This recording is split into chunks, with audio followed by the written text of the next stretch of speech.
Tony T, yes, Ramon SEO. To the double TV funnel in these bookies like 1, 2, 3. They tapping out and we cashing out. It's plain to see. The morning scheme is the A-team, Mr. T. And I pity the fools who can't hang. Coming with real game is sort of a freight train. It's been reported bank rolls are easy to maintain. So get situated and listen to the picks. And it goes a little something like this.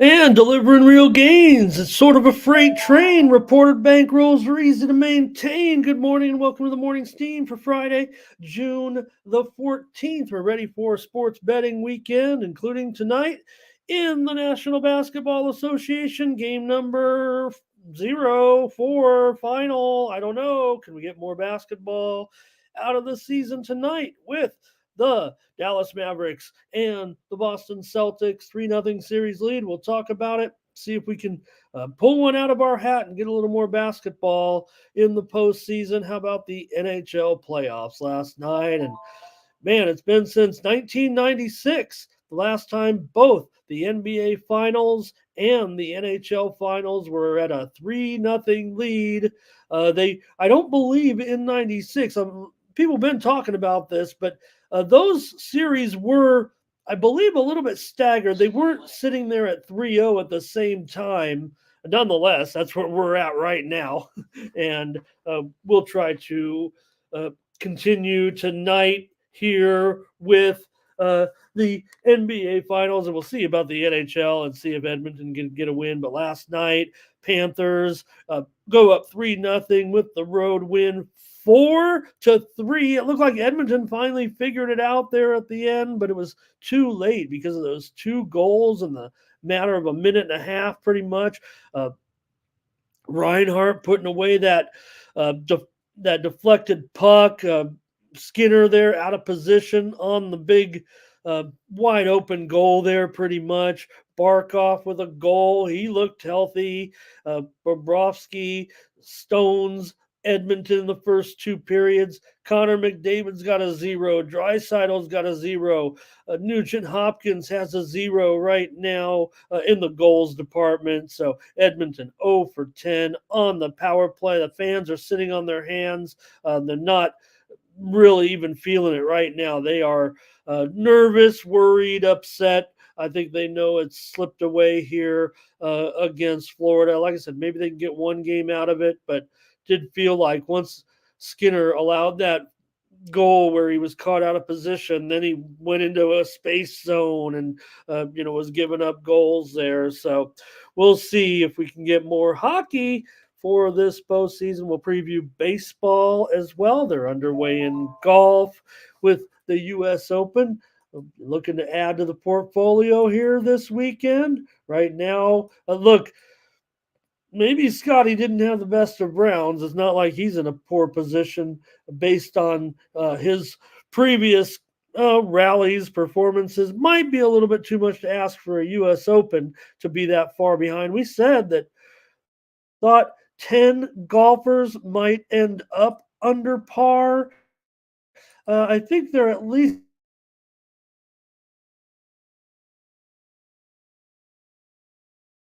a few course at a major score out there by Cantley to get the lead. Feels like somebody who could win the U.S. Open. Obviously, it's hard to win a tournament like this after jumping out to the first round lead. So you can take a look at the odds board and see who else you might be interested in up there near the top. I mean, Rory is certainly, he's the favorite right now based on his position in the tournament.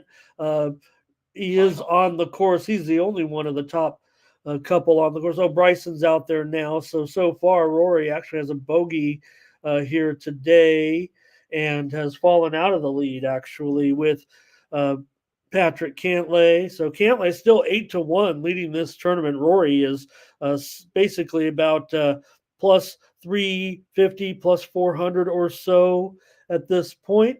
Bryson DeChambeau also a bogey so far, but DeChambeau 8-1. Ludwig Berg, who shot a 4-under, 6-1. Scotty Scheffler, of course, right now he's 15-2. And Schauffele 16-1, Brooks Koepka 22-1. These guys are all down the list a little bit. The one golfer that I did add, so I only have one position in the whole tournament. Didn't play matchups, didn't do anything like on these weekly tournaments. I've been firing here. I played one bet. I played Scotty, but I have added to my portfolio here this weekend. I've added Tyrell Hatton at 25-1. Here he's even par right now for the day, 2 under for the tournament. And Hatton, I believe, has dipped a little bit here to 22-1 here now. So he got by without getting a bogey like some of those other guys. So he's dropped a couple of points here. So how are you enjoying getting ready for the weekend? MMA tomorrow, of course. The big sporting event is today, the Euro 24 tournament. I won't be covering it here with Premium Picks at Tony'sPicks.com. We'll still focus on our MLS action, our league fixtures on a day-by-day basis here, but we'll cover it here on the show with the opener today at 3 Eastern, noon Pacific, Euro 2024 from Germany. The host team is in action against Scotland today, just one game, and then we'll be in full effect with games, and we'll be on the air every day here for the next several weeks with action as we're on the air here. Keep our eye on. I'll probably yell goal a few times. So, all right, let's go over to the chat and see who's here today. What else could I talk about? College baseball. We'll see if we can get any moves out of college baseball here with the schedule. Just 2 games. We're in the College World Series.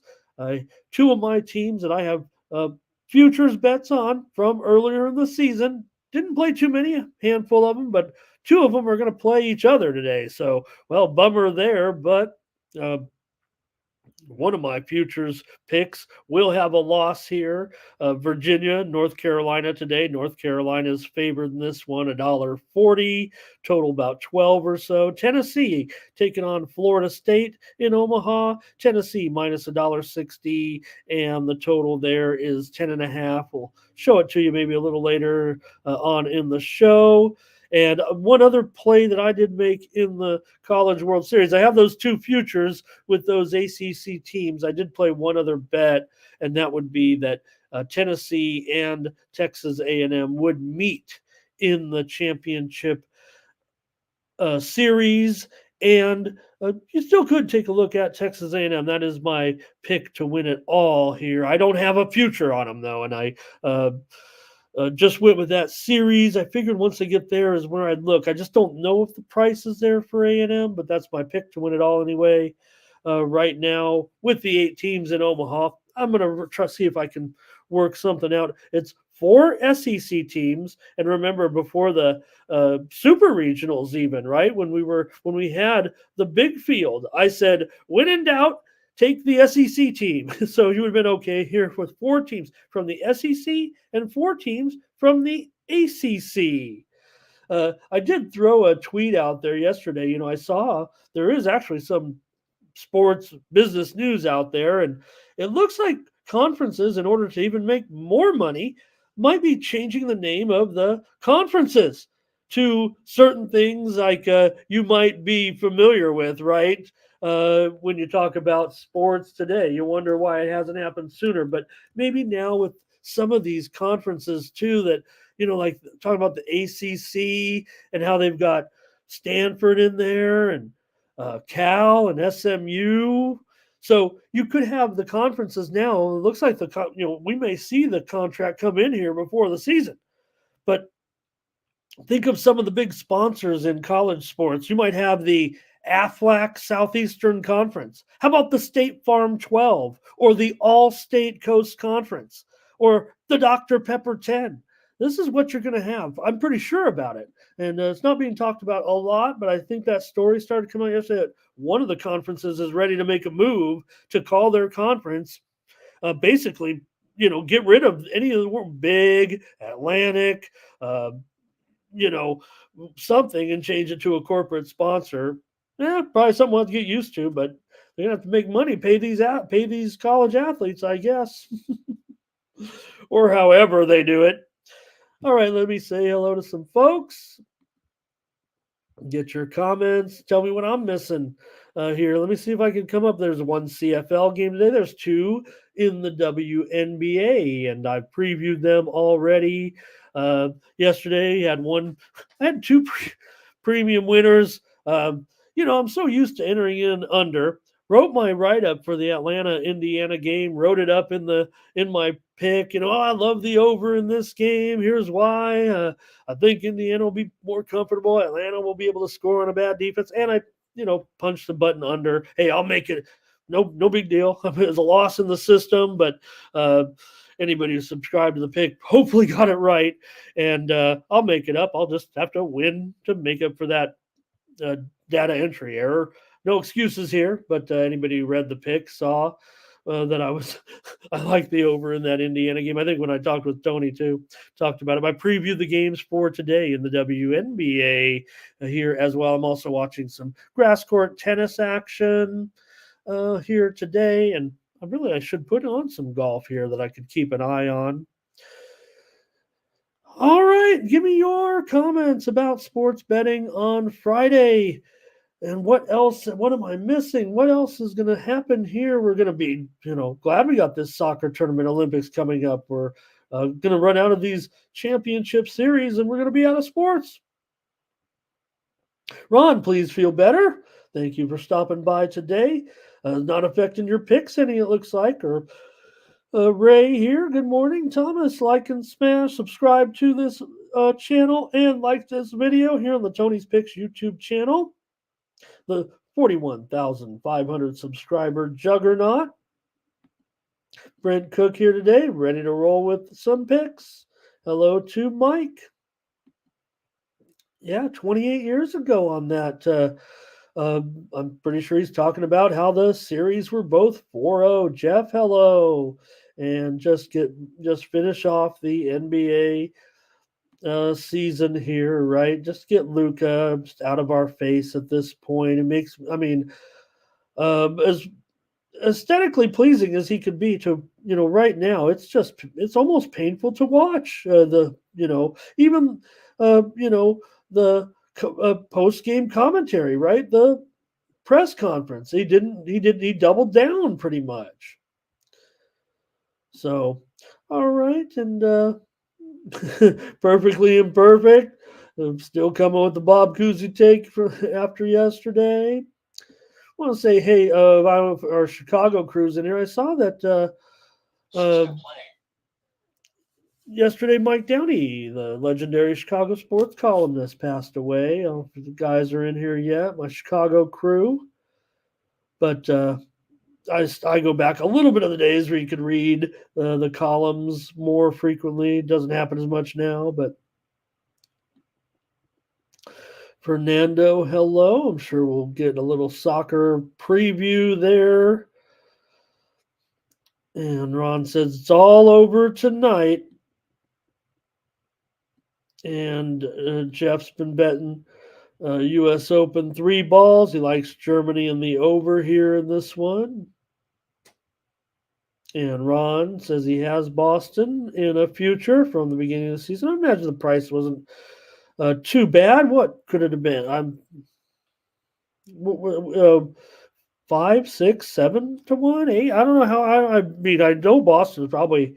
When we think about it, I'm thinking they were favored to win, but no problem when you just put a little C note, put it away. People say, "Oh, I don't want to tie up." It's $100, and Ron's going to be cashing out here.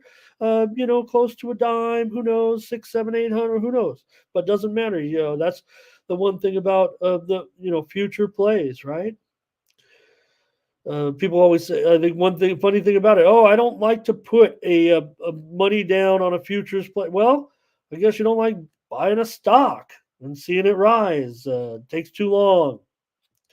I mean, sometimes I'll sit there and cash out a stock for like $100, and it took me 5 months to get there. But you take it and cash it out.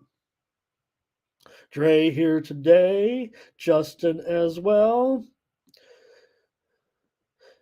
All right. And Fernando with his soccer preview. Look, I'll get my. I think I preview the soccer with my overall picks to win it all. Because look, I'm taking Germany. I don't think they're very. This isn't a good Germany team compared to some of the others that maybe have had a better chance to win some of the events that they've been kind of favored in around Europe and around the world over the last many years. They're Germany, and they're always going to be. But this tournament is in Germany, and at 5-1, 5.5-1, I had to take a piece of Germany to win the whole thing. But again, my pick to win it all, a team that never wins anything, quite frankly. But because of I think of their history and the fact that maybe they lack the star power a little bit. They're a deeper team. We know deep teams kind of work sometimes, but Belgium, to me, they're a top 5 in the FIFA rankings. I think they might be third in either the FIFA rankings, some of the rankings. I don't know which. I know we got, I think, Twisted or Brand. They've got a few ranking sites that they like. I don't know which ones you like or use, or just run your own. Like I run a consensus of all the sites, and I weigh in mine heavy, and kind of like me and the rest of the world, and mash them together. And but Belgium, to me, I don't think they're the best at all. But when you look at the price on Belgium in this tournament, again, and look where the tournament is too. I mean, I know Germany's at home, but compared to maybe some of the Southern European teams, right? You have a team like Belgium in here. Like I said, maybe top 3, but maybe top 5. Maybe they're overrated, but whatever the case may be, in the futures odds for this tournament, they're probably 8th at 20-1 or so. So I'm going to take a shot with Belgium. If they win, that's great, but also Belgium could get into a situation where that's a little bit hedgeable. You could kind of play with that 20-1 a little bit should they advance into, I would imagine, even the quarterfinals would have some value there to a certain extent. Yeah, they are 8th, but they are 20-1 as well. And you have England favored right now, and France. It might be co-favorites. Most of the sites just leaning England. I don't know. I probably never want England, quite frankly. I'll root for England all day long, but France up there, they obviously have a big chance. Portugal, why wouldn't they be widely considered as well? Germany about 5.5-1, Portugal 6-1. This is a wide open tournament. Sometimes they may be a little top heavy. Maybe the host has been a significant favorite. Feels like one of many teams could win this. Spain 850, Italy 16-1. Netherlands 18-1. They'll always let you down in the end, won't they? And hey, maybe even these long shots. We've seen Croatia with great performances before. They're 40-1. So that might be where you have to draw the line. Denmark is 60-1 from there. And we want to see Ukraine do something, obviously, here. And there is no Russia in this tournament. All right. Let's get a few more comments here from you guys. Maybe one day Russia will be invited back. Here, let's see. Dre like the Braves and the O's game. And in the opener is almost a dead under in European play and World Cup play to a certain extent, since they've been kind of going with the home team totally organized. I mean, I know Qatar, whatever that was, whatever, but when you talk about the powers, when they're hosting the tournaments and they don't want to lose. So the first game a little bit has been a little bit under when it comes to the, since it's been a little bit more, let's feature the host team in the first game. It wasn't kind of always like that. They used to just roll it out there, but now it's such a big deal. All right. Howard here today. Great analysis by everybody. I'm just going to leave the hockey analysis in there. Here, Ron's got the brooms out. Nunya stopping by here today. Fiddlehead as well. Thank you for showing up. And man, it would be a great month of soccer action for sure. Boop went with the Red Sox. And I think that's it. Whoops.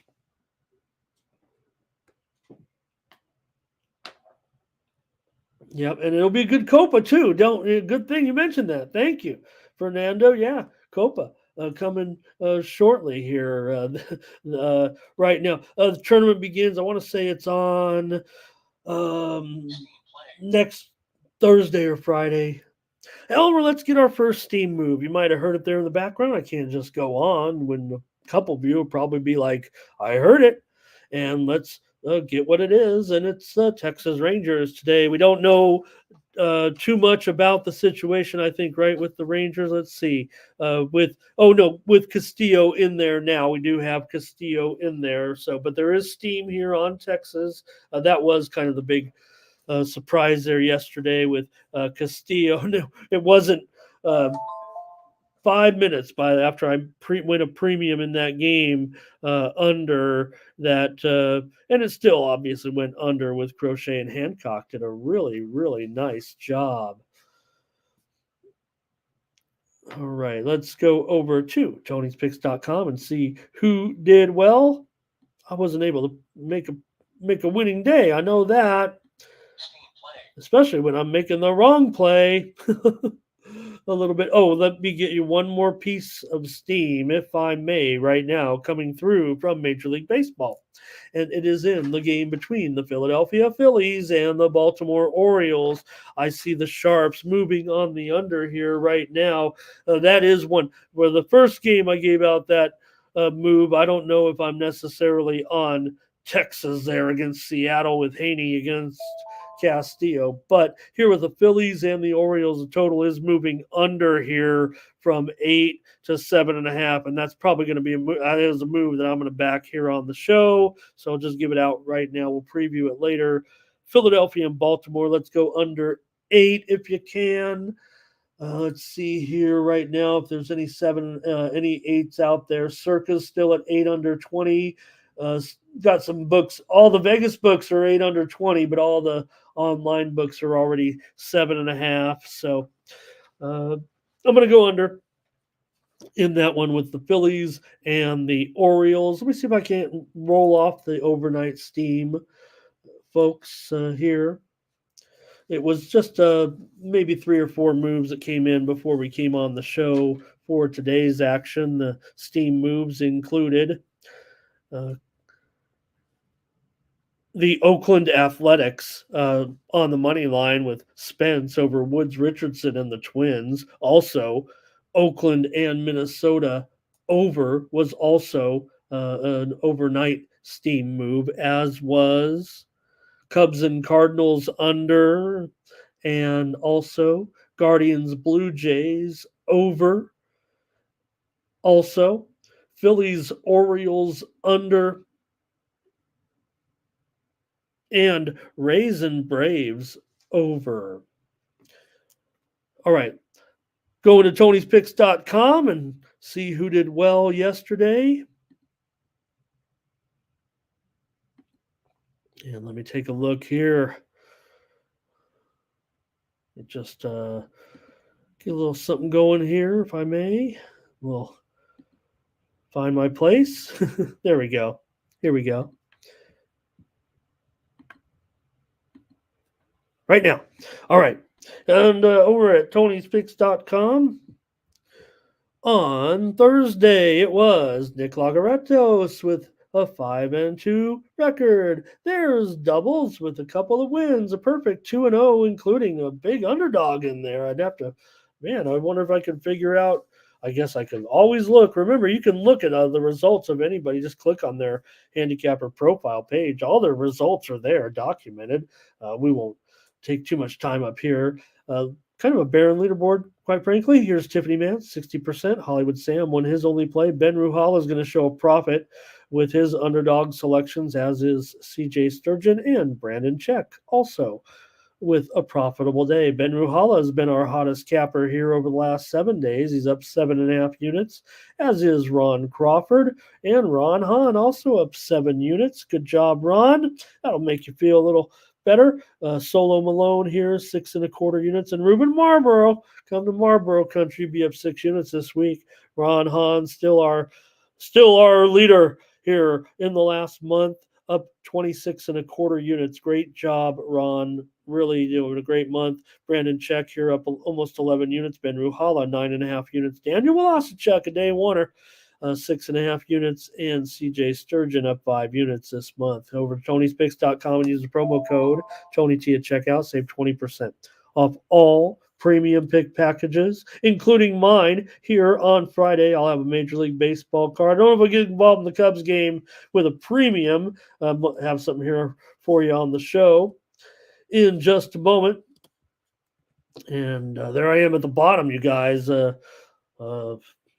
Let's go. Give me your help. Give me your picks here, and pick up my 3-day all sports pass. So get you through the weekend. I think I'm due here. I'd say the WNBA, my WNBA is doing just fine. I'll make up for that data entry error and grab some wins tonight with our plays. Use the promo code TonyT at checkout. Save 20% off all premium pick packages. This one's $99 for 3 plays. You're probably going to get upwards in 3 days, close to 30 plays from me. Don't know if we can quite get there with the way the schedule looks this weekend. It's going to be close, though, with all the Major League Baseball. I've been going a little bit heavy in baseball, and we'll have a pretty good weekend. Join me over at Tony'sPicks.com. This is how you support me here on the channel. Yeah, you're going to get some great picks. You're going to get my best picks. My best picks, my biggest bets are right here behind this paywall here at Tony'sPicks.com. This is how I do it. And you support me, buy these picks today, and I'll come back tomorrow and do a show all over again, 9 a.m. Eastern and 6 Pacific. Thanks, you guys. And all of our cappers over at Tony'sPicks.com. Get all the premium picks. You can click on the upcoming tab, and there you'll see all the picks from the crew in chronological order. So even if you're in a hurry and you don't have a pick and you want to grab one from the handicappers, you can go to the upcoming tab and see all the games, whatever's next. Say it's later in the day, and there are all the premium picks right now in each game. So you'll find a pick that you like over at Tony'sPicks.com. Look at Doubles. He's ready to go. He wants to get it out in front of these MMA picks, and you have to do that. Great job, Doubles. Gerardo's here, and he says, give me Germany first half minus $1.35 today. William is here. He likes the Dodgers on the money line. William, thank you for stopping by. William, Yankees also, and Cards. Hello to Chad in the chat here today, and Stop Geo here as well. And Chad's got his plays here for today, and I believe is that one for tomorrow. Is that the Commissioner Cup game? Is that one for tomorrow? Okay, he's got the sky, he's got the sun in the ball games here today. Let me see what I can do here. Oh, I guess that's not quite. It doesn't have the. That was that. I better just move on, Chad. I got the sky. I know that. I'm with you. Maybe I'm a little hard for me to look ahead or whatever I'm doing, but thank you as always. Okay, understood. And I did my previews of the games on the Tony'sPicks.com YouTube channel and previewed those games. So if you got to go or you can't make it back, I did take the sky with you tonight against the Mystics. I feel like it's a little bit mixed action, though. I think there is some support out there for the Mystics after they picked up a win. But we'll talk about it a little later. Thank you, Chad. I'm all caught up with your comments, too. We might be ready. Time to start the show. I don't know if I can find any more sports or any more news to cover? Maybe get going. Here, let me see if I had anything on my notes. If not, we'll just get rolling here. I saw, let's see here, Utah Hockey Club. That's the name of the team in Utah, but that's just temporary. Right now, that's the former Arizona Coyotes. They'll be blue, black, and white will be the team colors. And AHL Coachella Valley, the Firebirds are in the AHL Calder Cup taking on the Hershey Bears.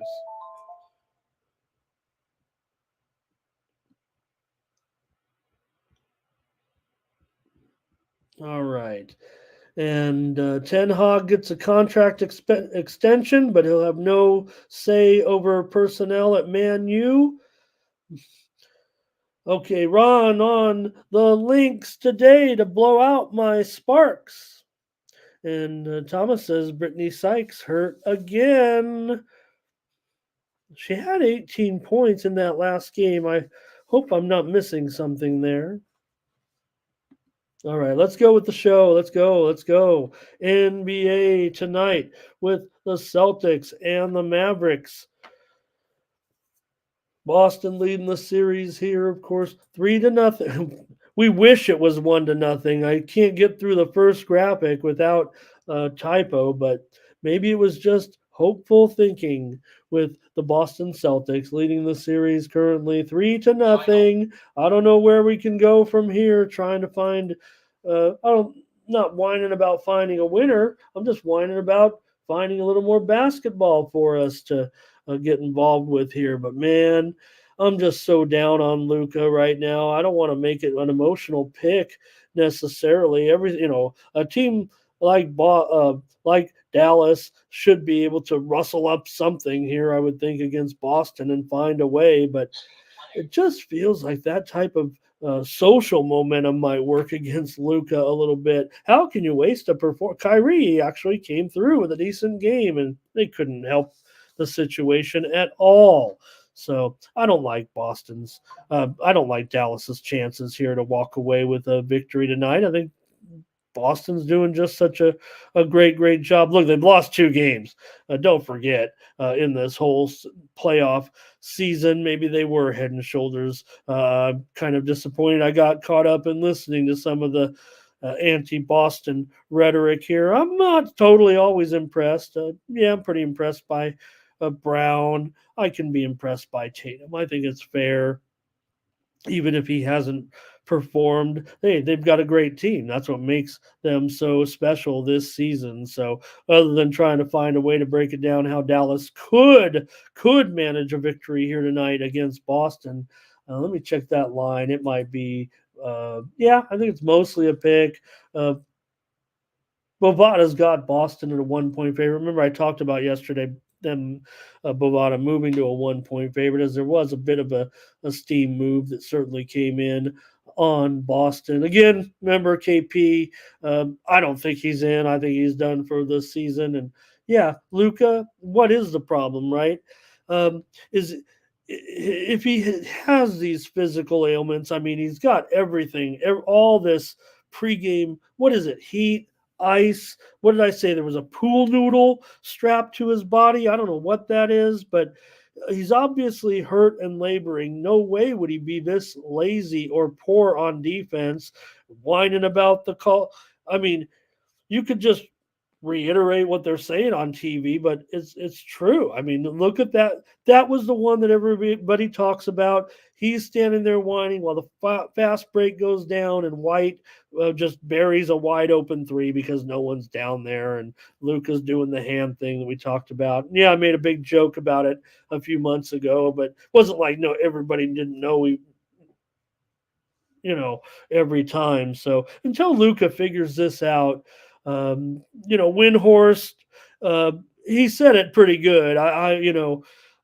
Some people are not like Brian Windhorst, but I am 100% on board with his comments, and I think that maybe he's dragging down the team here a little bit emotionally. Poor leadership from a guy. What that's what you want is a team leader here. Okay, let me get your comments. I think I'm clear on taking Boston Celtics tonight to win the NBA Finals. I'm showing handicappers so far tonight. Again, we get a little bit better representation early on. It's almost split between paid cappers. These are uh, premium picks from across the industry that I've rustled up, and 20 to 18 in favor of Boston right now. So it's a coin flip, in my opinion, by professional cappers, just as it is on the line there. But I will tell you this, they are running heavy to the over tonight. I'm showing about, maybe about 73% of paid cappers here, 8-3 on the over tonight with Boston and Dallas. It hasn't necessarily, obviously been that way. We were able to come in on the under last game, and man, I would probably tend to, I don't know. Let me just go with Dallas here. Give me your picks. Here's Thomas starting us off. He's on the Boston Celtics. And you know what, Mike? I might be artificial.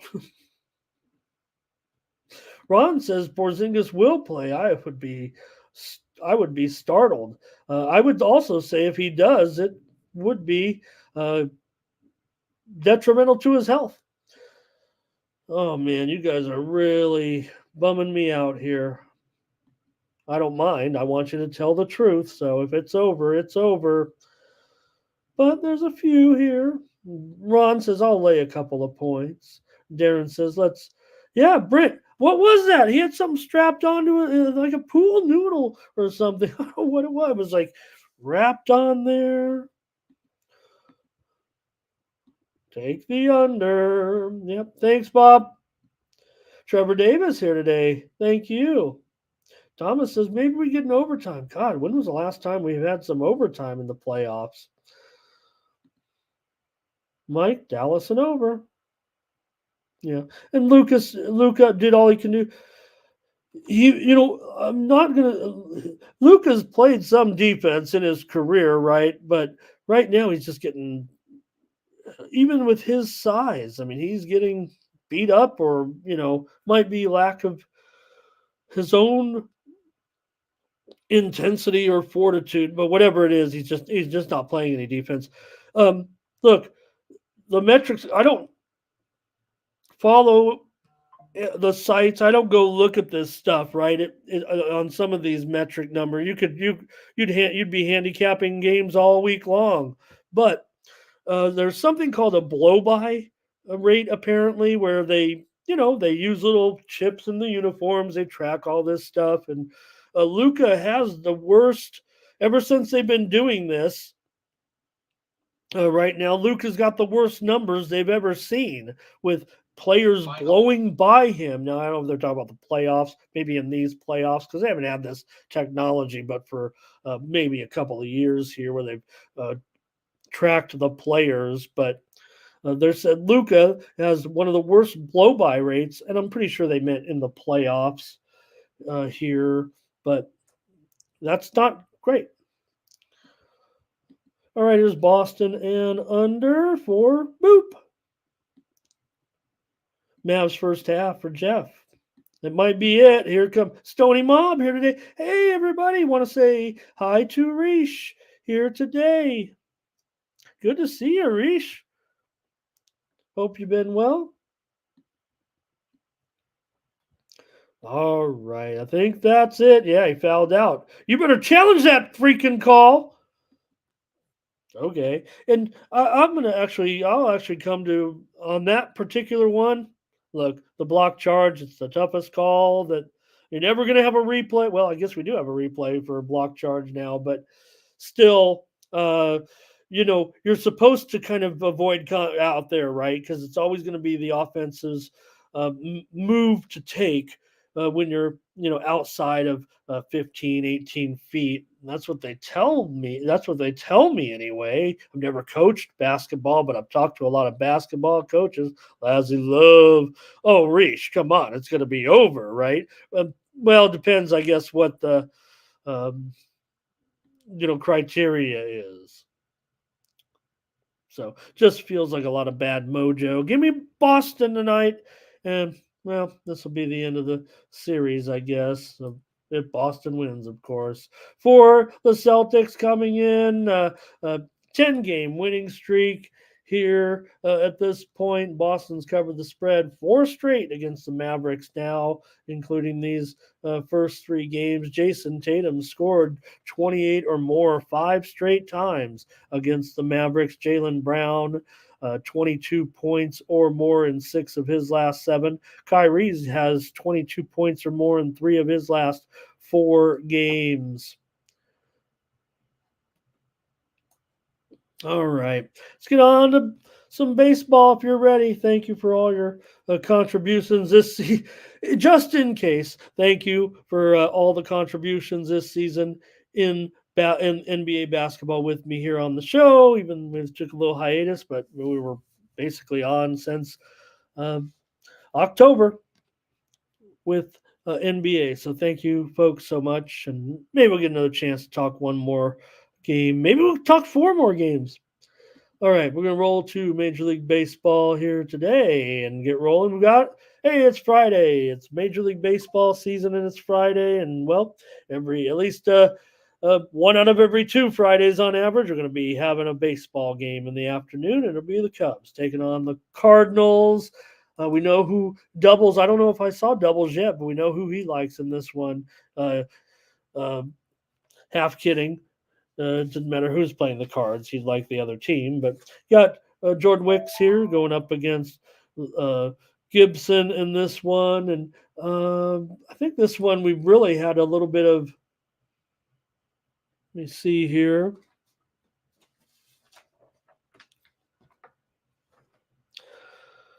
Let me get straight here. Get ready for some baseball. All right.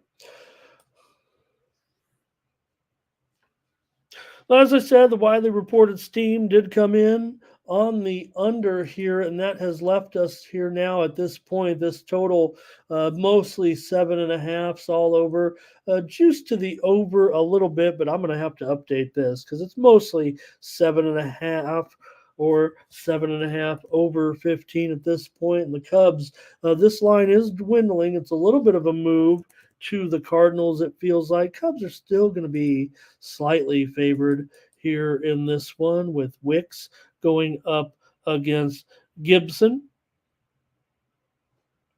For Wicks in this one, he comes in with a 5.87 ERA in his last 5 starts, but we haven't seen Wicks in a starting role since April. April 23rd is what it says here. So I'll just have to believe him at this point with Wicks. Did I say Hicks? Still waiting for Jordan Hicks to take on Jordan Wicks. But Wicks, I think he went to the sidelines there for a little bit with an injury. He had a rehab stint and now is back here in this one. So he had a strained forearm. Didn't sound like an elbow issue. So we'll see how many innings they can get out of Wicks.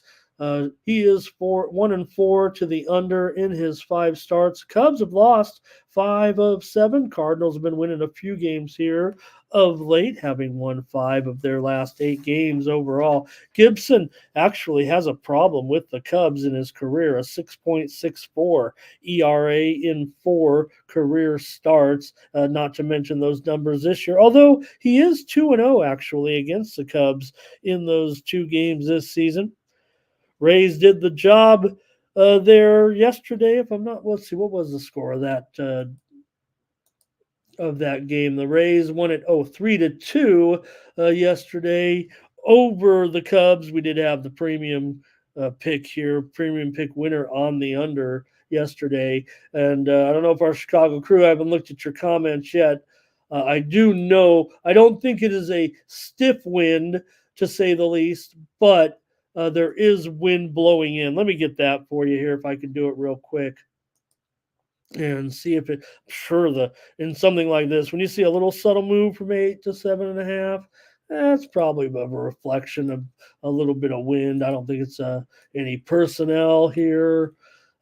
Wind blowing in from left field, 10 to 12 miles an hour in from left. Nice day, 72 degrees here in Chicago. Should be a decent matchup, you'd think, for these pitchers here, too, a little bit. There could be some advantages here for the Cubs lineup, for Happ and Bellinger, and maybe even down towards the middle of the lineup here as well. Let me see. I thought Nolan Arenado might have an injury designation in this game. Let me see here. He will miss this game. Or questionable. No, did he miss? Let me see here. Did he sit out last game? Did he take his rest yesterday against the Pirates?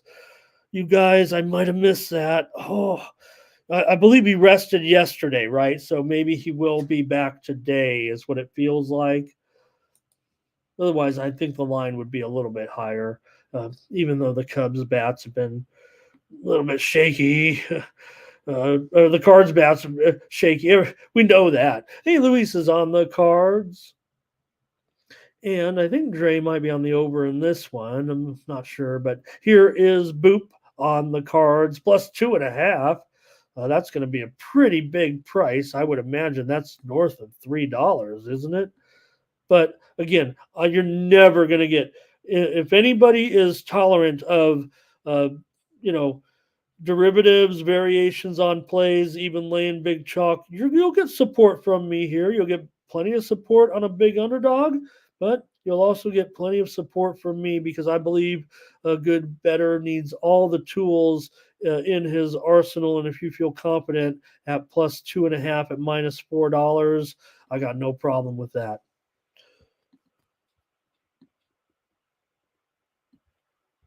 All right. Panger, thank you. Oh, that's so nice of you to stop by live, Panger. I see you in the other shows sometimes, and I go, Panger, he just doesn't stop by enough at my show. But yet he's here in all these other YouTube. Panger, thank you. Hey, nice roll, my man. Fernando likes the over in this one. Oh, Bob's. Oh, don't do it. Don't play my volume so loud. Don't broadcast me out to the. Although I used to, Mr. Wannabe Sportscaster, I used to sit out my window and broadcast games from the kids. From my kid. I wouldn't even be out there playing. I'd be the. I was a freak. All right. Fiddlehead here. Cards get us another one. Joseph Alvarado here today. I think this says over in the game. Dre says over. And Boop puts him in parlays. See, that's what I'm talking about. There's no problem in that. And people say, don't play parlays. But if you're playing a lot of parlays, if you're just doing like rollover parlays, 2-team, 3-team, there are strategies for everything. Look, there definitely you have to overcome more takeout when playing those parlays and the risks involved. But hey, I'm never going to criticize anyone's strategy. Let me update real quick, just a steam move that came in, and I forgot about it, neglected a little bit, but go back to the Cubs game here in just a moment. The Tigers and the Astros. We're seeing movement here to the under in this one.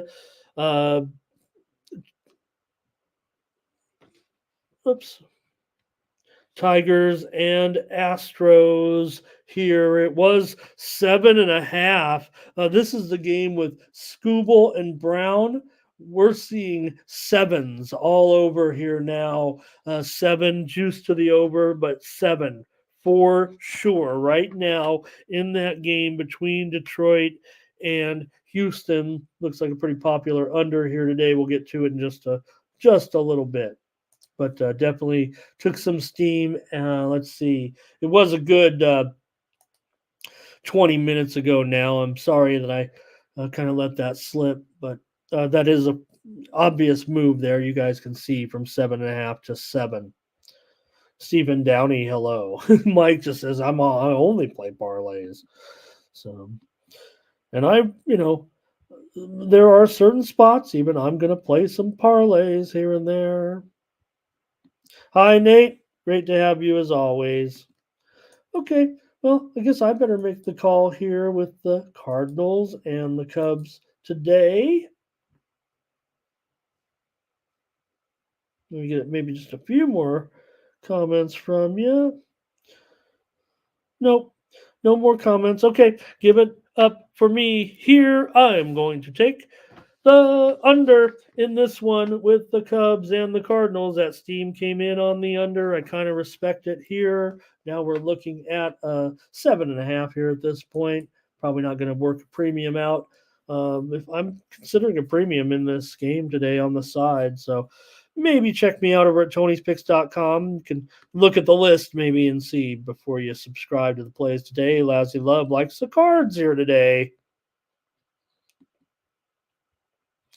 We move on. Yankees and Eel against the Red Sox and Bayo in this one. You got the Yankees favored here on the road. Also, I don't know if we've heard from this steam yet, but I think we're going to be hearing from one in a second here.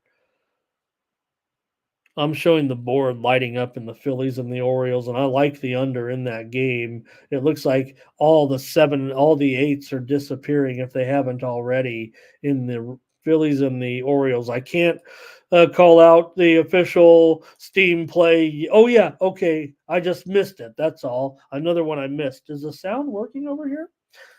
Did you guys hear it? Steam under there with Phillies and the Orioles. We'll preview that one in just a moment as well. I'm going to be on the under, so. Okay. Oh, it was right after that Texas one, and I missed it. All right. Okay, Yankees here and the Red Sox. Hey, you can't go a couple weeks without having the Yankees and the Red Sox. Where have these guys been? Interestingly, the schedule, we will not get as many Yankees and Red Sox games as we have in past years. We won't get as many division games in general. That's just the way the schedule worked out. But nonetheless, the Yankees come in with Eel here. Eel has been one of the best pitchers in baseball over the last 3 weeks at least, maybe a month. He's got a 0.9 ERA in his last 8 starts and a 7-0 record at this point for Eel. He's gone 11-2, the Yankees have. In his 13 starts, he's gone under in 4 of his last 5. The Yankees are playing into a 750 winning percentage over the last 40 games, or 27-12 on the road. For Bayo, it's not quite what we've come to see from this decent pitcher. He's got a 6.89 ERA on the in his last 3 starts. Boston's 7-4 with Bayo, and he does have a 1.45 ERA in 5 career starts against the Yankees. Eel has made 3 starts against Boston, 1-1 with a 2.82 earned run average. Boston is just 3-3 in their last 6. Interesting here, Boston 1-10 in home openers this season, series openers at home, 1-10 for Boston. They get off to a very poor start. We've got 2 steam plays that just rolled in. Let me get these to you real quick. Padres Mets game 2 go under right now, under 8. They are steaming this one as we speak. So a Padre game, a West Coast, if you were looking to get involved, the Padres with 8 right now, and those are they're moving to 7.5. I see circa at 8.5 under 35. They're just juicing the 8.5 heavy, but I'm sure that's going to be gone here momentarily. Also, right moments before that one, Royals Dodgers under 8.5. So looks like the Sharps coming in here blasting the under on some West Coast nighttime baseball games here tonight.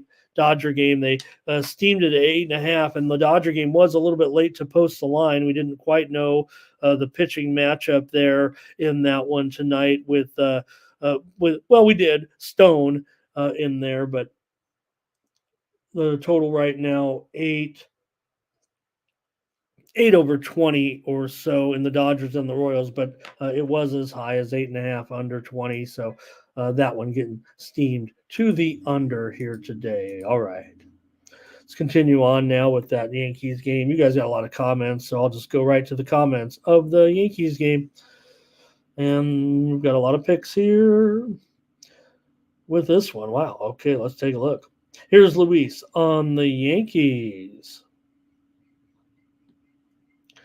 And Darren on the Yankees. Want to say hello and welcome. I think we've spoken to Joshua Potts maybe once, twice, 3 times here a few times with Josh. I want to say he's popped in the chat, and thank you, Josh, for your pick on the Yankees today. Type in a few more. Would love to have you here, part of Team Steam. Thomas Lewis on the Yankees here. And final. Let's see here. Yankees, Nana Muscle. Want to say hello to Nana Muscle making an appearance here for the first time. Looking good, Nana, there in your avatar. And thank you for your pick there. And let's see here. Jeff on the Yankees. Nathan on the Yankees here as well. Robert on the under. Dre, Yankees and under. And looks like Thomas is already, we're not even through the picks here, and he's ready to go with the first consensus. It's the Yankees here today. Feels pretty solid. Look, if you guys are going to take the Yankees, it feels like a pretty solid play today. I'm showing handicappers are very, very strong on the Yankees. My tally currently shows 10-1. 10-1 handicappers on the Yankees today against Boston. So why not? I guess we'll let the chat here, Thomas, make the call on this game with the Yankees. But if they're going to hang a 9.5 up here like they are, you know what I'm going to be on the under. You know I'm on the under. This one had let me see. I thought I saw even 8.5 over as a number. DraftKings opened 8.5 over 30. So I get it. I mean, you got Boston and Yankees. I'm sure there'll be a lot of runs, with these two, or will there? Bayo's got the big numbers, but remember, Yale's been on fire. Boston really going to get to Yale here? No one's getting to this guy. Robert says can't do it here necessarily as that big of a favorite. Yeah, they're not even plus 180. Oh, I think he's saying the minus 185 at a few spots here. That really, really getting chalky. Fiddlehead, Sox keep it close. Boop on the Yankees. Stony Mob run line here for Red Sox. Nana Muscle Yankees run line. And Fernando lay 2.5.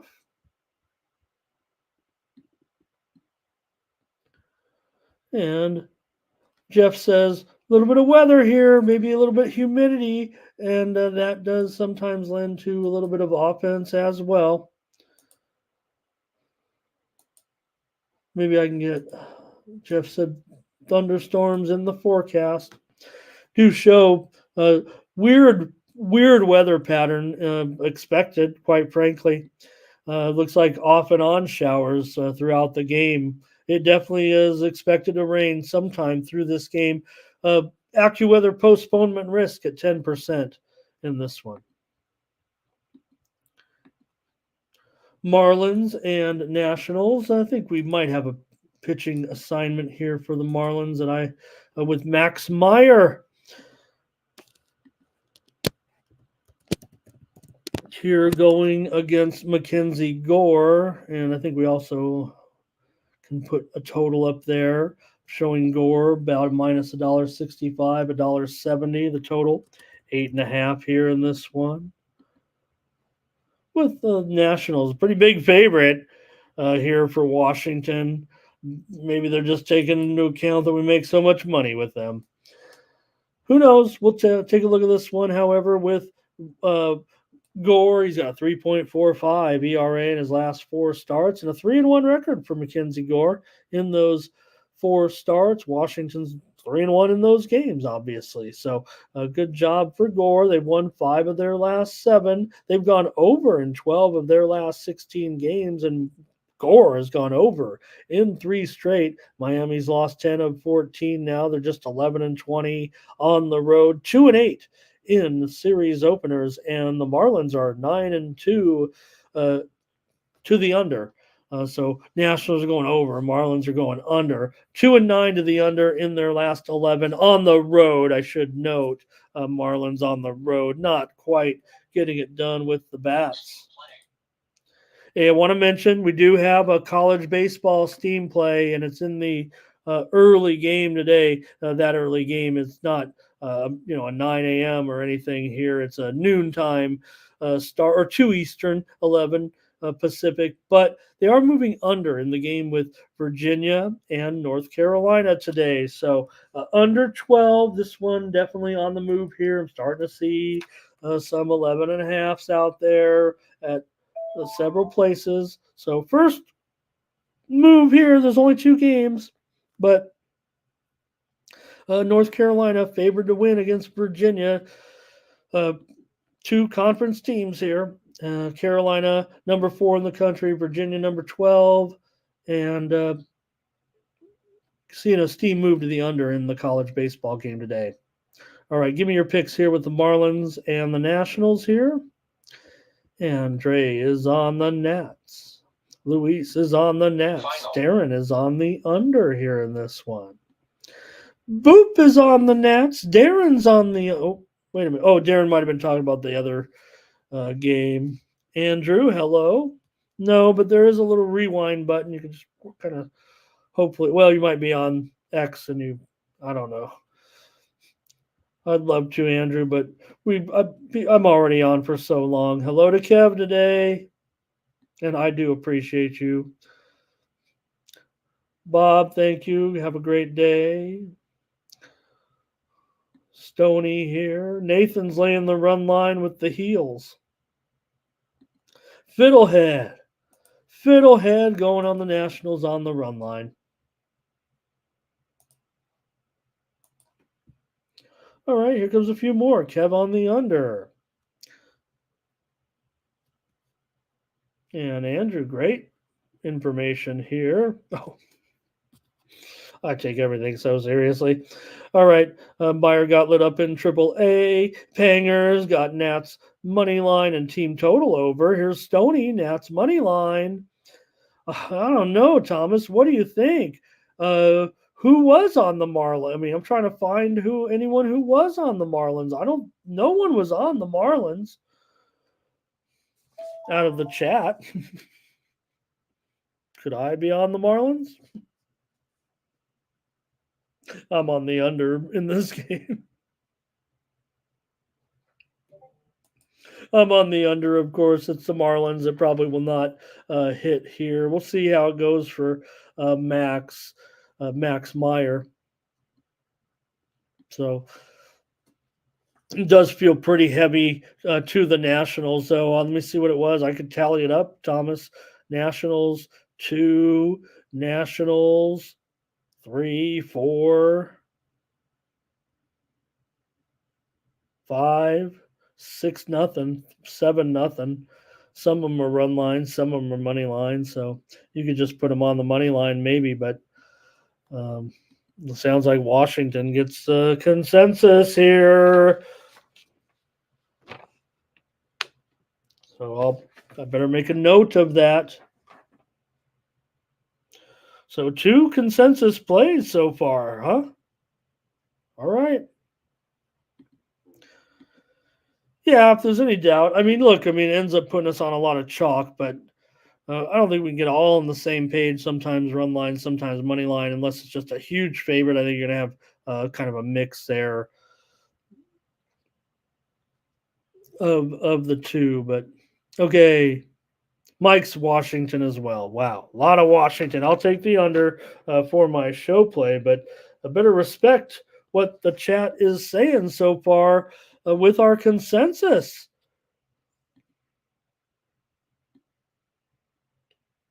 So far, 2 of them, huh? Okay. Maybe I should put the consensus as my that's the way it should be, right? We got to have the morning steam consensus. Okay, here we go. We move on.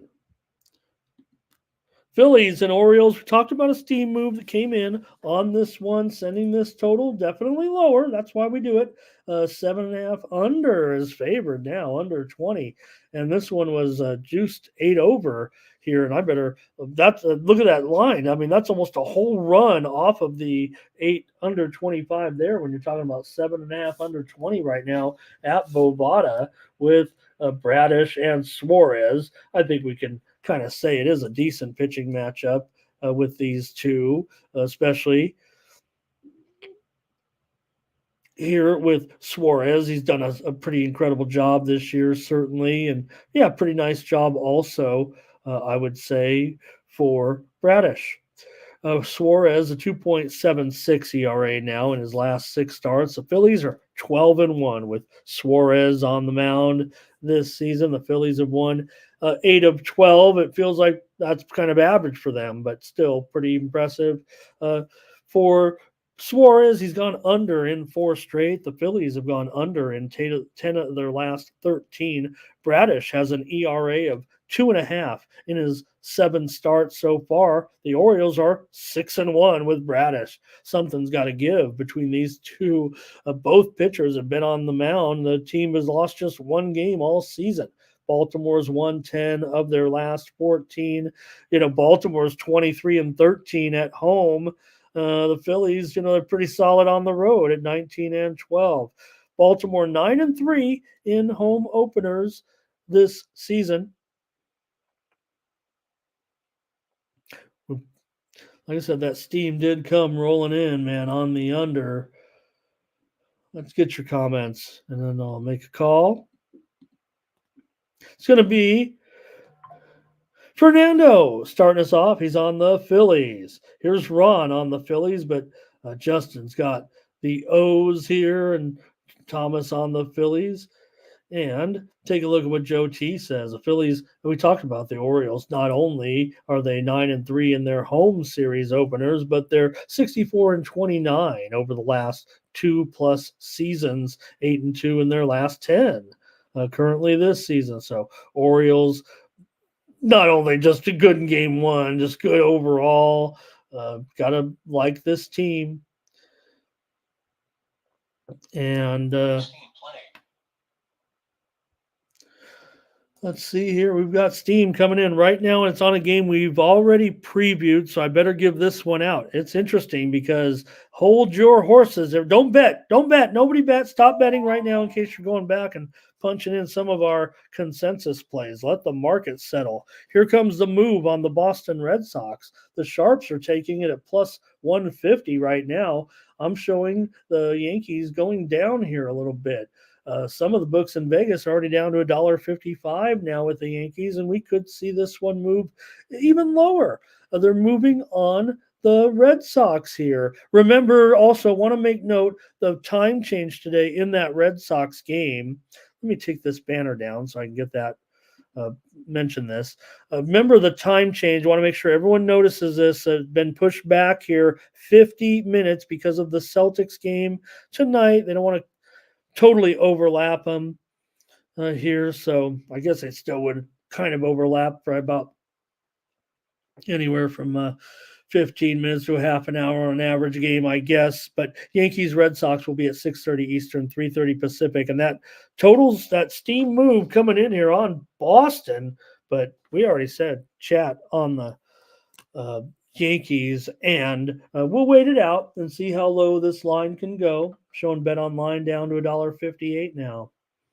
Let's continue on though with the Phillies and the Orioles and your plays here as we were kind of rolling with Mike on the Phillies. Here's Ray on the O's. We definitely have no consensus on this one, it feels like. Nathan is on the over first 5 here, and Fiddlehead on the under for the game. And Ron says to take the Phillies here in this one. Luis on the Phillies. Thomas says, is it a stay away game? It might be for some folks. It's a closely rated game. That total is gone. Like I said, that total's moved under. We're not staying away. We're going to make a pick here on the morning steam. That's for sure. Usually in games like this, I'd usually go under. But what I mean is kind of what Ron Hahn was saying, two good, starting pitchers, teams playing well, Phillies and Orioles. There's a little bit to this matchup, even though it's interleague. They're not, uh, you know, total rivals or anything. But like I said, it is 1983 all over again. Phillies won that one, though, right? Phillies won over the Orioles in 83.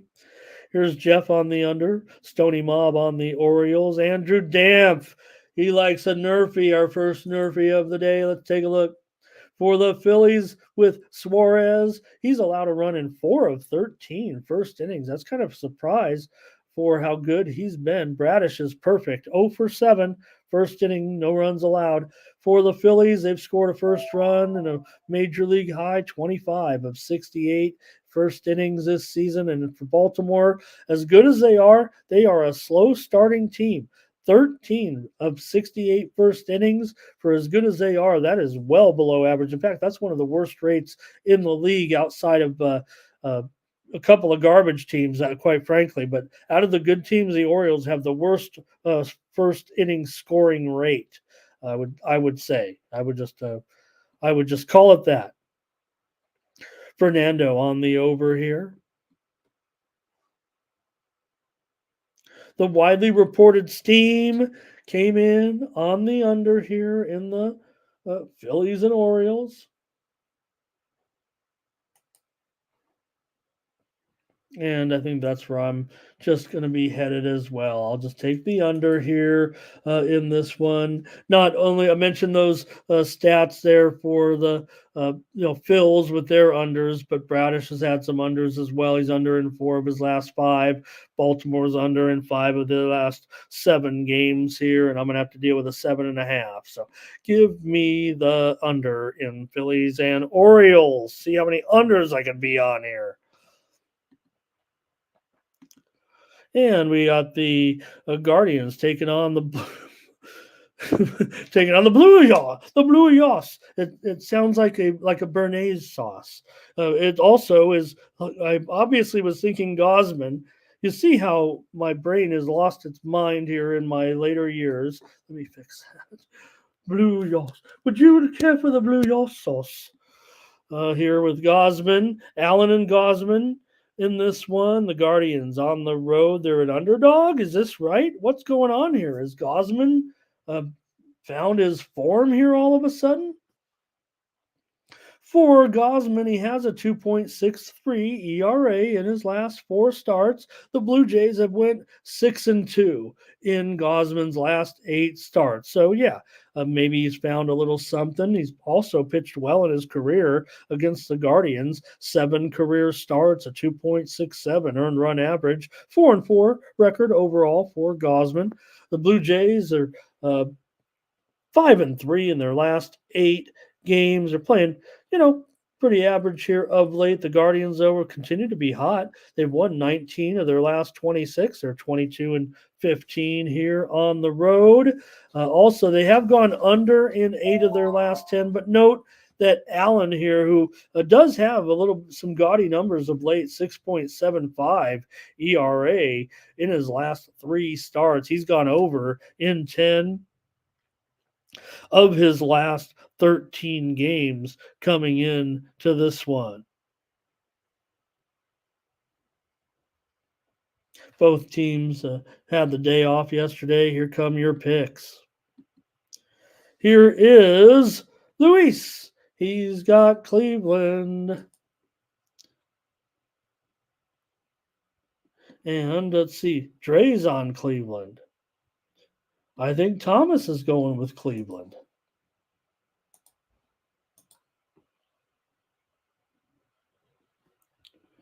And Ron's going with Cleveland. And Darren's going with Cleveland. Here's Here's a Blue Jays run line and over for Boop.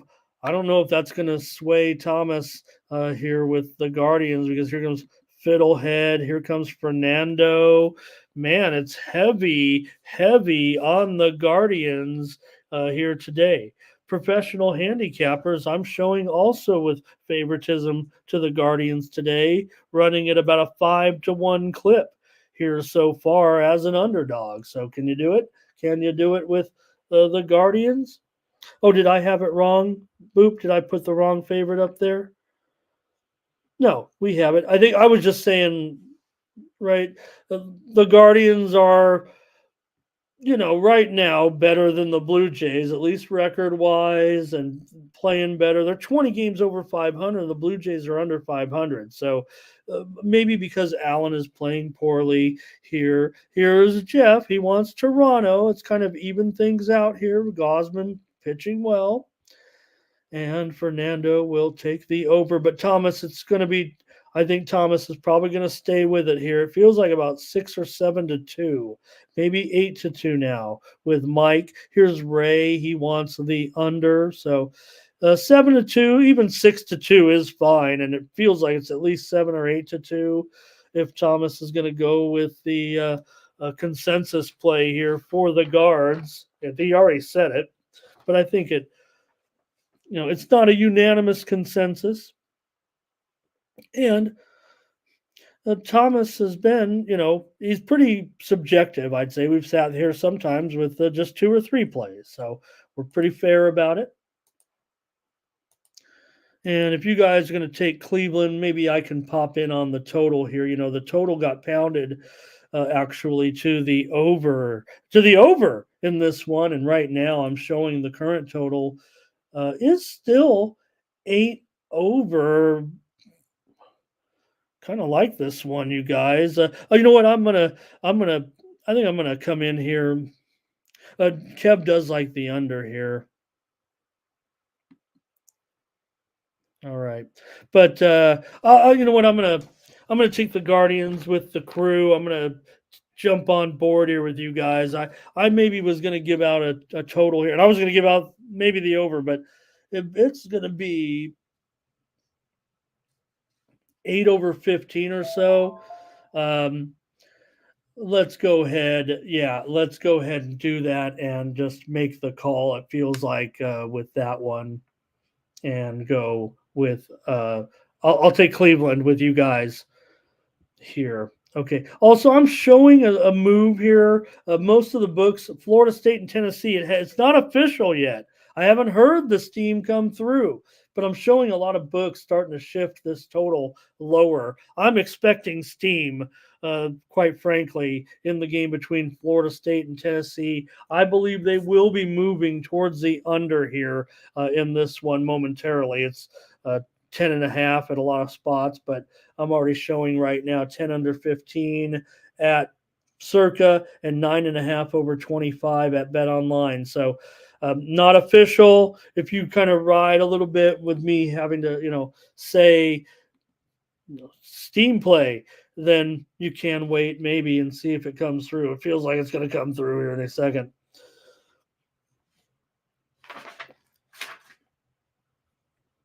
All right, and give me the Guardians in this one. I might be playing the total as a premium here. Let's see if we got any more. Trust the Guardians. And you know what? It's funny because you guys are talking about in the chat a little bit. No, people don't like the Guardians a name, and I was like, I didn't either. I thought, where do they come up with this? But apparently, anybody? We have any Clevelandites here? Clevelandites? I think they are Clevelandites, right? Or are they Clevelanders? But the Guardians, that's something in Cleveland. That is something actually. They mean, it means something apparently. The Guardians of Cleveland is like a Guardians of Transportation. That's what it is. They have the signs out there, Andrew, right? So Robert's so politically correct though. He just says he loved the last name they had. He can't say it anymore. Good job, Robert. I'm glad to be politically correct. Oh, see, Andrew doesn't like it. Okay. All right, let's move on here. Enough of the commentary on that. Sports nicknames, they just aren't what they used to be. They just make up names. They put up two random things, and like two like they'll take an adjective and and, and an animal or something like the raging snakes, or what else could we get? Okay, let's go on here. How about the Astro Wolves? That's combining two teams now. Okay, my Padres are going to take on the Mets here with Waldron. Didn't look great last time, and Mania here. And is it a pick 'em? Wow, 8/15. Right now, Padres. Also, want to tell you about the Yankees, you guys. Bet Online's moved them down to $1.40 right now. So, talk about that consensus play. It is starting to feel like, and I don't know. I mean, it is Friday. I don't think you'd have the big man out of the lineup, or you're playing Boston. Maybe there's a little something to that, but if there's any trepidation, maybe you could wait and see what's up with this Yankee situation. Is there a personnel out today or something? Is all I can think of, because uh, a little bit of a dramatic move here. Especially, you had someone in the chat say they saw like $1.85 early. I don't know if I saw that high, but already down to $1.40 here at Bet Online with those Yankees. All right, Padres, they're going to win. They're going to beat the Mets today. I've got them beating the Mets. I'm the Padres whisperer here. Seems like I keep getting I've got the first game wrong because the Padres are involved in some sweeps here a little bit, and playing, again, it feels like they win the first game, they sweep. They lose the first game, they get swept. What'll happen here? I think we saw some information from the Mets that they would be returning. I believe they're getting their closer back. Is that right? Here in this one, anyways, with the Padres, I'm taking the Padres today as my play here. Widely reported steam did come in on the under here in this one. You see it right now, 7.5 under at some places. It was as high as 8.5. So I don't know if I want to get involved in that under. I'd probably tend to think maybe going the other way. And don't mean to be flaky on that, you guys, on some of these. And I don't think it's a philosophy that a lot of handicappers do take, the flip-flopping necessarily. If when free plays, I'm certainly not hesitant to do it. But there's really a fine line in totals. I mean, just because 7.5 and 8.5 is a huge difference. It feels like one run, but in Major League Baseball, that's all the difference in the world, pretty much. Here, I'm just going to take the Padres here in this one, and I might be on the total here. We'll see, but I'm going to take Waldron. I'm going to give him another chance in this one. I think the Padres could maybe hit Mania here. I know they're facing, when you're facing a lefty like Mania for the Padres. Let's see what this lineup is going to look like here. I'm not going to back down from it, but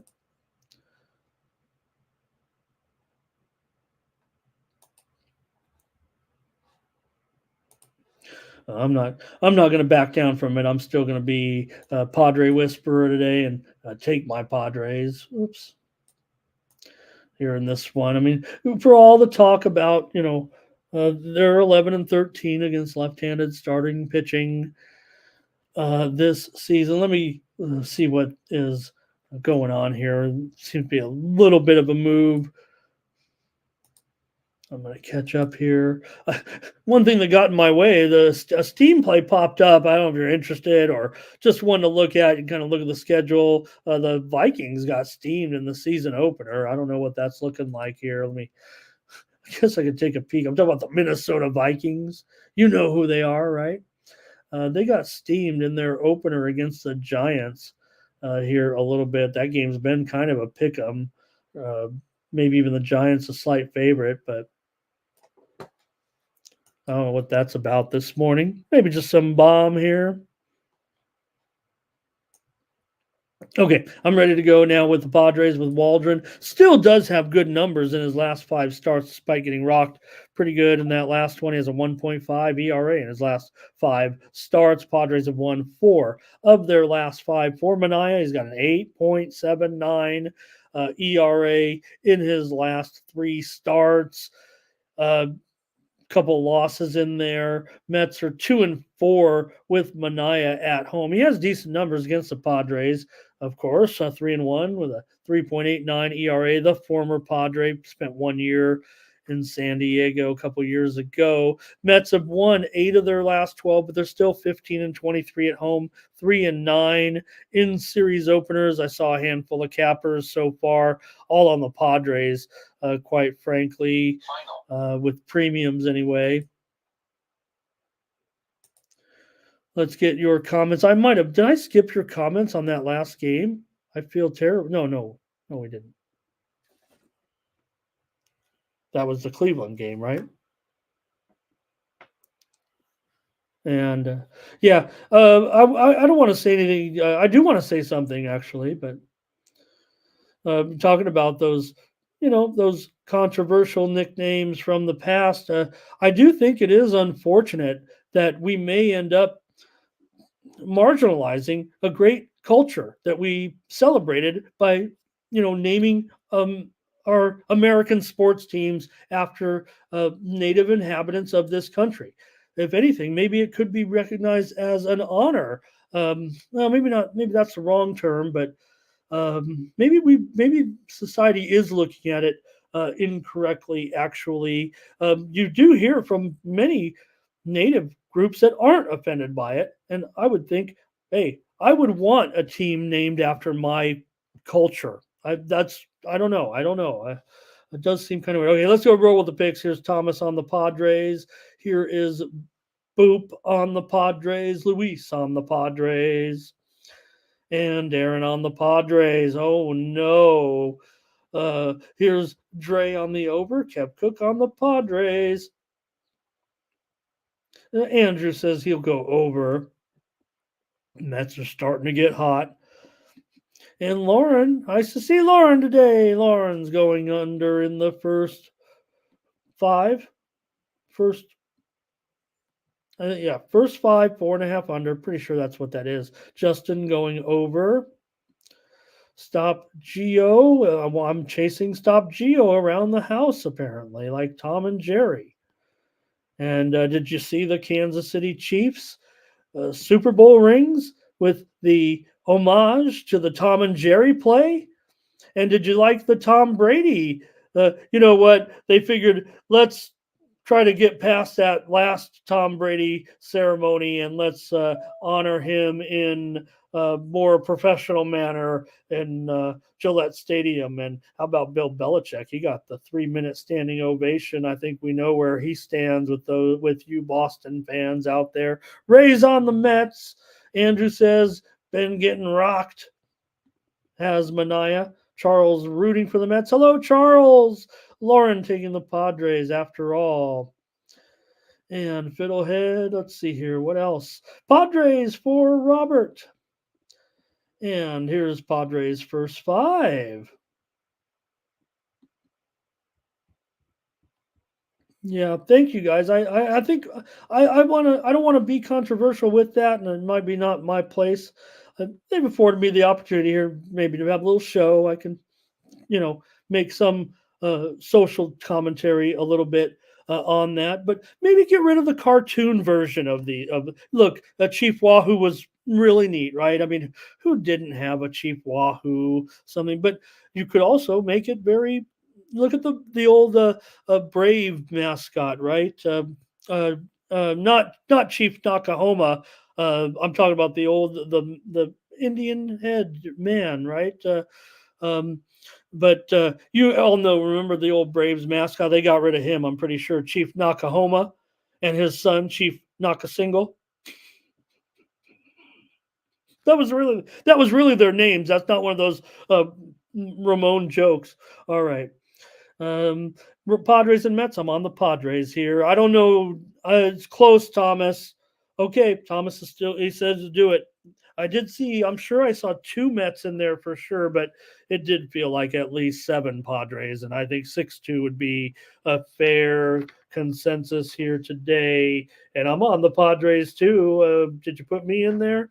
And handicappers look to be on the Padres. Thanks, you guys. Andrew on the Padres. Oh man, if you guys are on the Padres, I should get off of them. And want to say hello and welcome today to Lee Anthony Quinones. Thank you, Lee Anthony, for stopping by.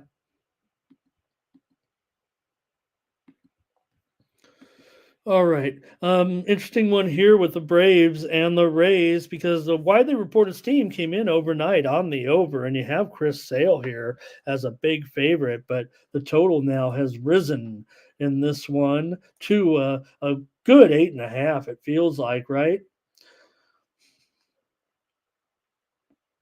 Yeah, pretty much 8.5 everywhere here at this point with Chris Sale on the mound going up against Zach Littell. And hey, to me, Zach Littell, I throw all these guys that have a little bit of major league blood in their system, in their body, as you know, I hold them a little bit higher regard as far as their long term prospects, right? I think when you have a family of major league players somewhere along the line, you might have that, uh, that mentality. So you've been talked to along the line, had family dinners, sitting at a table. Who knows what kind of? I don't know. I've never had. Well, I guess I've had dinner with athletes, professional and successful amateur athletes. Man, stock market's having a bad day.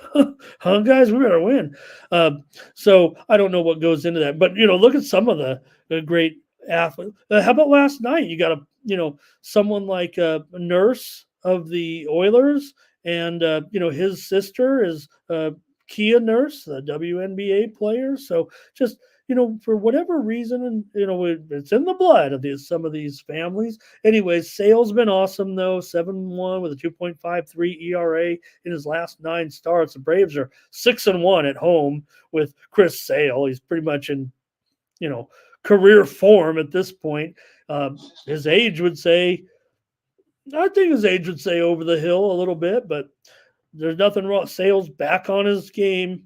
Whatever has gone on in the past. And again, he's always been pretty solid. Yeah, he's hit the shelf a few times, but for whatever reason, this man's got a bionic arm when he's in there. A 3.06 ERA in 22 career starts against the Rays. For Littell, 4.5 ERA in his last 5 starts. He has been absolutely dreadful when facing the Atlanta Braves. He's faced them 9 times in his career, 14 innings pitched, 10 earned runs for Zach Littell. Mention his family. Braves are 6-1 with Sale at home. He's 7-1 in those last 9 starts. If I didn't mention that, the Braves definitely struggling. We know that. So maybe there's something to.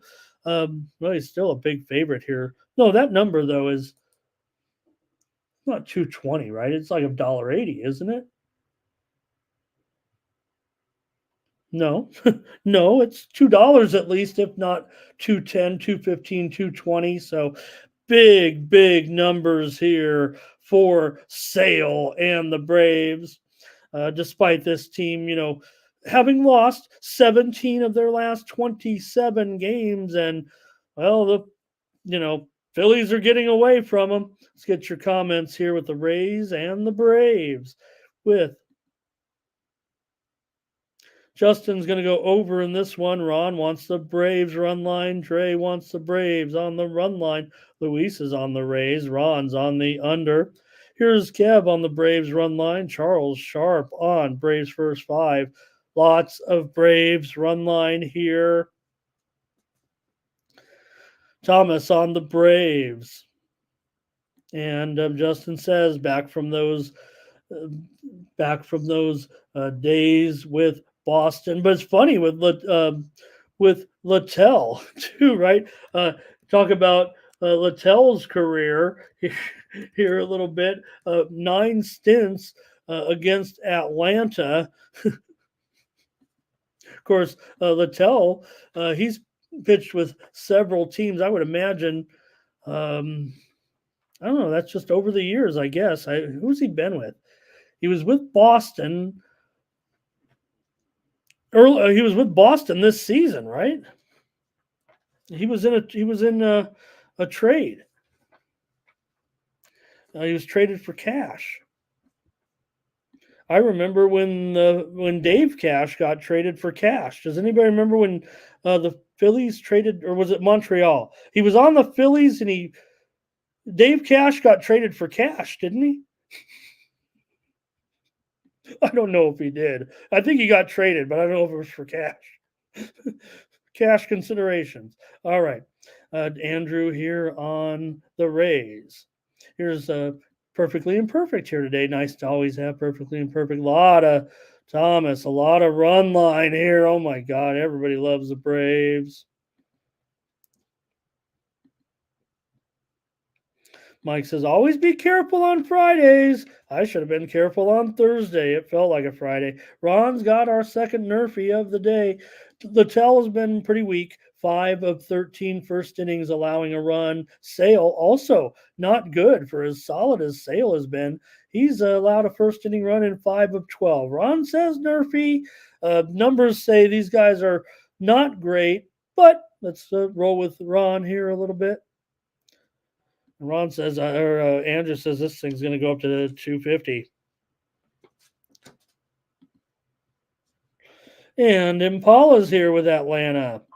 All right, Thomas, you got your work cut out for you, but it does feel like a lot of Atlanta action here. And if you guys are going to be hot on the side, maybe I can take a look at the total for you. Everybody here pounding this side here for the most part. I'm going to go over, actually. I'm going to respect the steam here in this one. It doesn't feel real comfortable now at 9.5. So I'm sorry, at 8.5. So I don't know if I'm going to would get around to a premium here necessarily with this, but the steam came in on the over with Sale. That's probably the only thing that might be holding me back from a premium, but give me I'll take an over on the show with the Rays and the Braves. Okay, didn't quite make it. That's okay, Thomas. If we don't do it. Yep, I guess I could. Well, I don't know if I'm ready to do it, actually. I'm not too thrilled about the price. Perfectly Imperfect says, you know what? I mean, the spot. And the price could have a lot to do with the spot.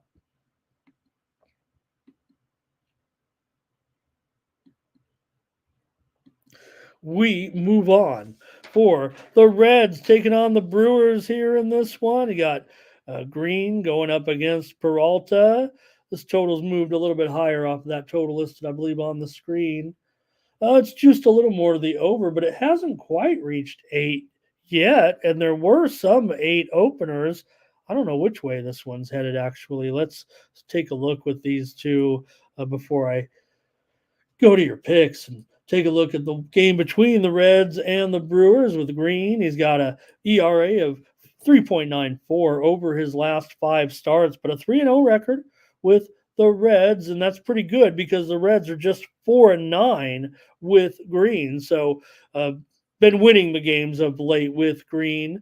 Milwaukee comes in with Peralta, a 5.14 ERA for Freddie here in his last 3 starts. Milwaukee's 9-4 with Freddie, though, on the mound. They've gone over in 7 of his last 9. 7 of his last 9 starts. Here, Brewers are 4-2 in their last 6 games. The Reds have won 13 of their last 18 games overall, but just 15 and 16 on the road. Reds have gone under in 5 of their last 6, but the Brewers have been trending over. Let's get your comments. I think the trends and stats, I feel kind of like they're all over the place in this one. Let's take a look here. And we'll start off with Ron Hahn. He's got the Brewers on the money line here. He's got baseballs, money flying, money bags. Thomas is on the Reds money line. Justin wants to go over here in this one. I did see, look, Let's just continue. Here's Fernando on the over. Here's Charles Sharp on the Brew Crew. Fernando says, maybe today, I don't know. And he's a Brewers man too. Luis on the Brewers. Dre's on the over. And here's Kev Cook, team total over. Here's Impala on the Brewers today. But Nate says, watch out, Reds have gone just 2-10 in their last 12, is what he says. Here's, hey, I want to say hello and welcome to Tariq B joining us in the chat. I think Tariq stopped by before. He's taking the Reds here. Good to see you, Tariq. I think Jeff is saying that maybe that Braves should have been a play there. I think Thomas did say there at the end, I don't know if he put on board, but I think his comment where he said, no, we're going to be down, I think that either means we're going to be down on the Braves or we're down by 1. I'm not sure. Jeff likes Peralta to have a solid start here today. Brewers at too much at home. I like the Brewers. I like the Brewers as well. Give me the Brewers here. I'll take the Brewers. Hey, if my Milwaukee correspondent, well, I take that, Jeff's on him, but Fernando wasn't yet. Okay. Oh, okay. We are going with let me mark it down. Braves. But also here, Braves consensus. And also here,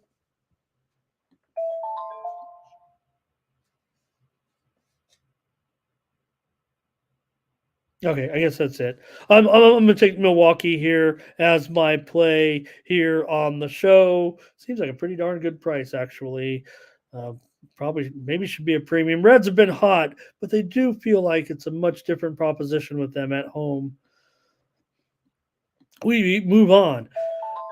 Good one here. People have been talking about with Tigers and Astros. Widely reported steam did come in on the under here. We can erase the 7.5s right now and take a look at this one. Oh, no. It's still, no. It's all 7s, as I said before. Let me update it. 7 over, maybe 15 even. Yeah, I think we got to call it minus 115 here with Skubal going up against Brown.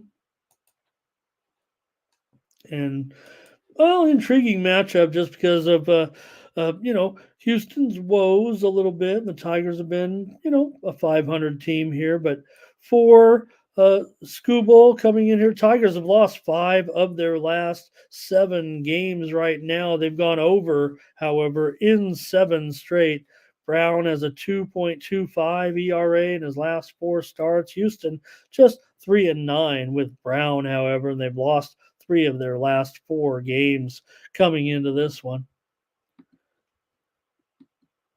Here comes a few comments from you. I don't know if I have that much on this game here. Ron does like Detroit here to get the win with Skubal. Kev likes the Astros. Here's Luis on the under. And Andrew says the line feels a bit tricky to him, but he does like that Brown maybe is pitching better. Ron Hahn says, give me under in the first 5. Fernando says, I like the Tigers in the first 5. The Tigers in the first 5 this year, they're just a 50-50 proposition overall. Brown also, he's just 6-6 in the first 5. And Houston, they're 31-37. That's just kind of like, you do have premium as far as I'm concerned, Justin. Everything I see from you, I take with serious. I don't know.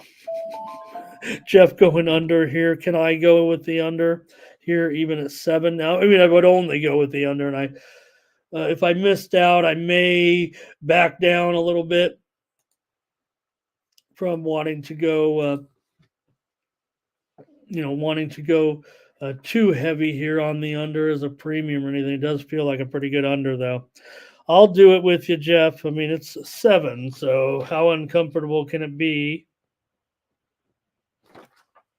And, I'd say if anything, the reason my totals that, maybe if I miss out, because look, I love unders, and funny, the unders are kind of what gets the most of the moves. The unders aren't running totally hot and solid.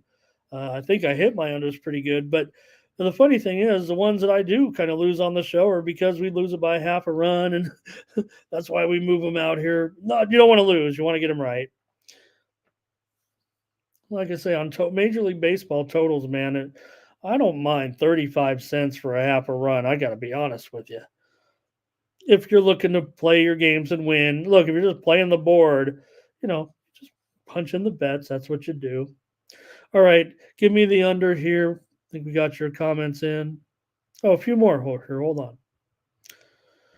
Darren said Tigers first five, money line and under. Charles leans Astros. Mike, let's see what this is.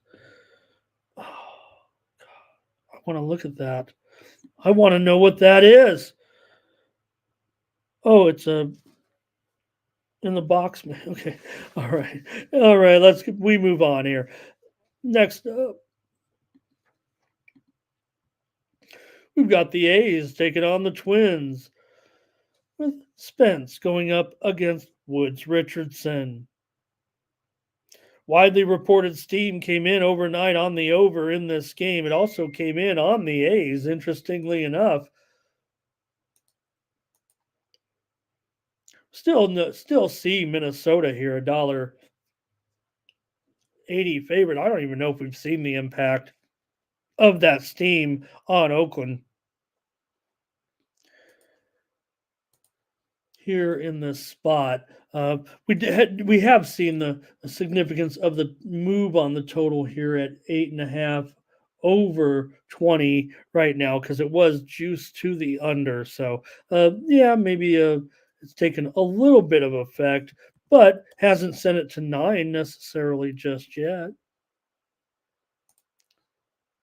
For the A's in this one, they come in with Spence here, a 3.12 ERA in his last 5 starts, but Oakland's gone 1-4 in those starts, and Oakland's lost 12 of their last 15. Right now, they've gone under in 12 of their last 18. For Woods Richardson, he has a 2.17 ERA in his last 5 starts. I'd say he's looking pretty good out there right now. Minnesota is 7-3 with Woods Richardson on the mound. The Twins have won 4 of their last 5 games coming in here right now.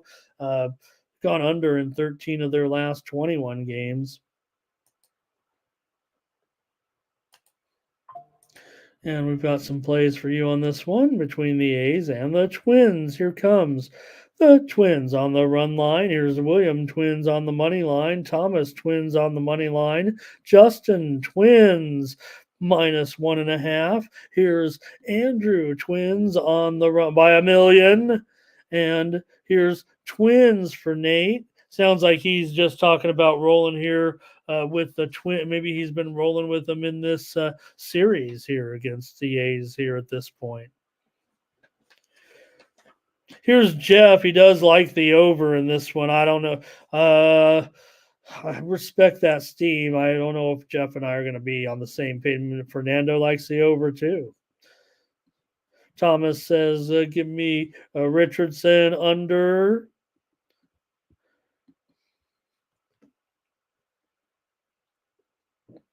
And Fernando going first 5 over. Mike says the A's are worth a stab here. Robert says, are the A's moving their team next year? Robert, they'll be playing in Sacramento.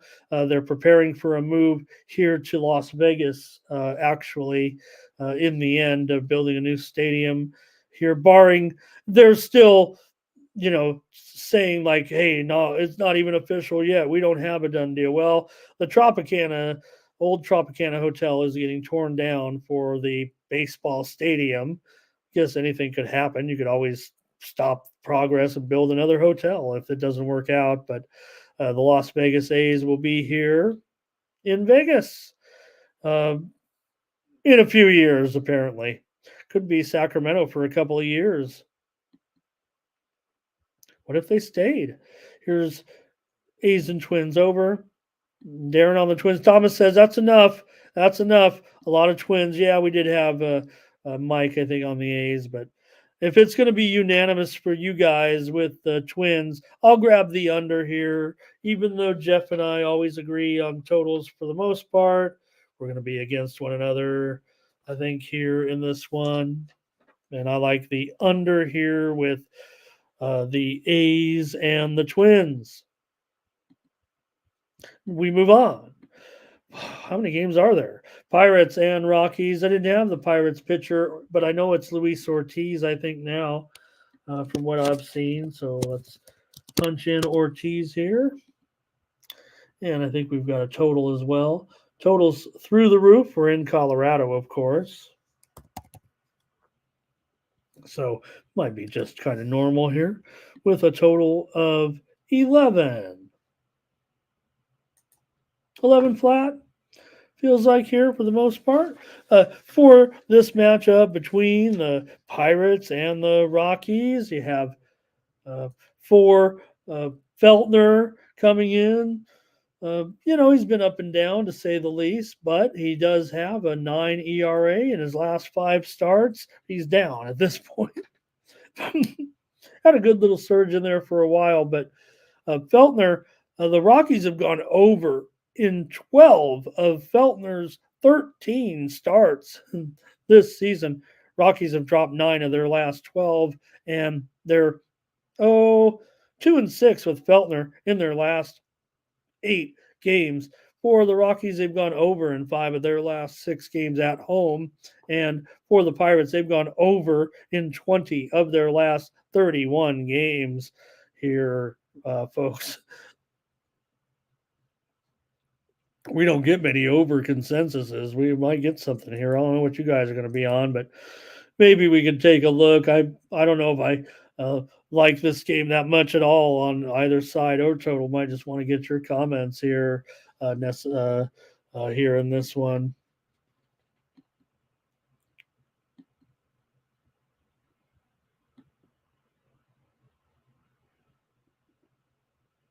Here we go with Andrew. He's got the Pirates on the run line. He's got Cruz with a home run prop. Dre's on the Rockies here. And Impala, he says he takes mostly overs here in Colorado. Maybe why wouldn't you, the way these two teams are slugging here of late, right? And Jeff here wants to take the Rockies. And I think the interesting thing about it now is that Pittsburgh, has moved. What do I have the line at? Oops. Yeah, I got the Rockies favored here on the screen, but the Pirates are favored in this game, at least $1.15 right now. I don't think it's because Ortiz, we kind of knew Ortiz was labeled to start this one overnight. And I don't know if it feels like a great price anymore necessarily when I see that now. So it's just that Feltner's numbers are very, very bad here. It feels like at this point. Give me the over in this one. I'll take it in a Colorado game at 11. The Sharps are early on. They're on the under. They often are a lot in Colorado, and they're not terrible this season playing these Colorado over unders, but I've got to go against them here. I'm just going to go over. Think maybe, look, Ortiz, nothing special, I would think, coming in. And if anything, he's not going to go too deep, I wouldn't think. And as far as Feltner's concerned, we've already covered his poor numbers. All right. I think we can move on here. Let me see any more. I think I see one more comment here, but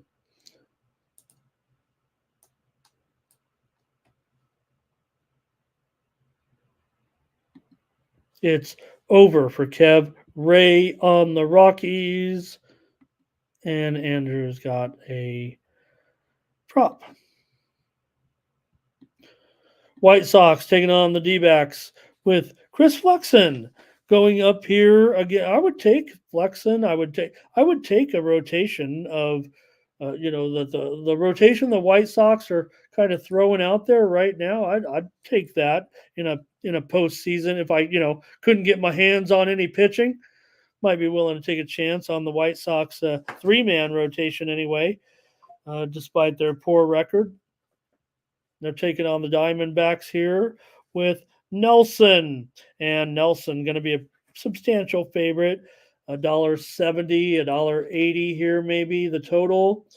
Well, man, I'm seeing Nelson down to maybe even $1.65 at a few spots or lower. So let's adjust that. And the total here, mostly 9 flat. It was a little bit higher earlier, but has been going down.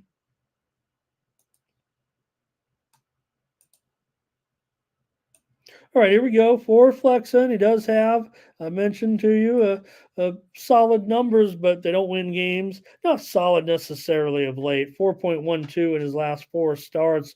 Chicago just 2-10 with Flexen, but we know what the White Sox problems are.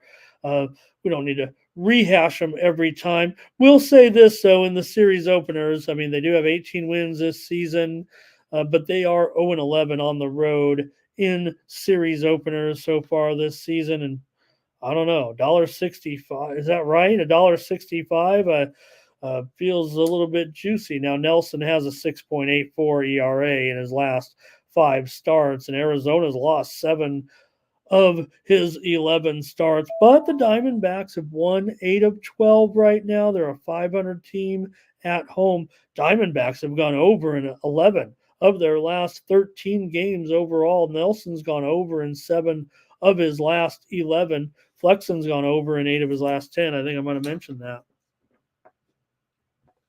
Your comments between the White Sox and the Diamondbacks? And let's see here. What do we got? Here's Tariq. He's going on White Sox in the first 5. Flexen, he's 5-5-2 in the first 5. I'd say that's pretty good, actually, right? And Nelson is 3-6-1. So interesting there for sure. Andrew Damp's says Luis Robert to do something today. Dre's got the over. Thomas on Arizona. Jeff, I took the over in that one. Here's Twisted. Promised me some thumbnails and some overlays, and I never got them. It wasn't his fault. He worked hard. He made these, and I never got them. I apologize, Twisted. I am so sorry. I will compensate you for your time. I feel embarrassed that I cannot locate the thumbnails and overlays that you have prepared for me and sent to me on an email that I just don't know what's going on. But thank you for trying, and apologize that I've screwed it up somehow and I have not been able to get those. I'm upset, to say the least. Thomas is on the over, and here is Diamondbacks and over here for Mike. And Diamondbacks and over for Andrew. It does, Mike, other than maybe the numbers of the pitching, right? And again, Flexen, hasn't been quite as good as he was. It wasn't great, but he's been okay. He's been the number 3 guy, it feels like. Impala is on the Diamondbacks. And here's White Sox, first 5 for Kevin. So kind of feel for Kev, and you kind of feeling that maybe that vibe about Flexen being pretty good, and Nelson not so good in the first 5. I'll mention nobody's taken a nerfy in this one so far, but no doubt Flexen's 1 of 12 in his first innings, and Nelson is 0 for 10. So between these two guys, 22 first innings and no earned runs. And again, when I give those pitchers now, remember that's just that pitcher. That doesn't mean that in their game there were no runs. I'm giving just the pitcher's stats uh, with that. That's what I prefer to use in my first fives. I don't look at it as if I do look at the team offense certainly, but I don't look at it when allowing them. It's pitcher specific for me for sure. Charles says to take a shot here with the Shy Sox today. Look, the White Sox took the widely reported steam, in yesterday's game. Now, I'll, yeah, I probably, you know what, I'll just leave. Let's strike that from the record. I mean, they did win the game. Here's the thing. Remember, the White Sox ended up or the Mariners ended up changing their pitcher in that game yesterday. Still, they brought in Hancock, and the Mariners did a good job. I mean, that's what they're all about.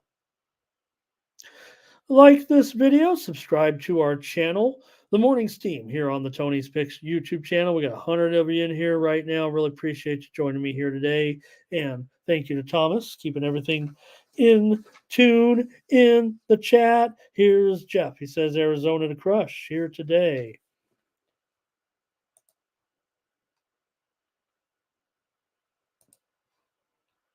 All right. Let me get my play ready. I kind of wanted to roll here with the White Sox, and quite frankly, in this one, I don't know if I can get necessarily. Let me see what this total. What is the actual total now? 9 flat. 9 flat. 9 flat. Okay, I'm going to take White Sox run line today. It's my one day to take the White Sox. Give them to me on the run line here at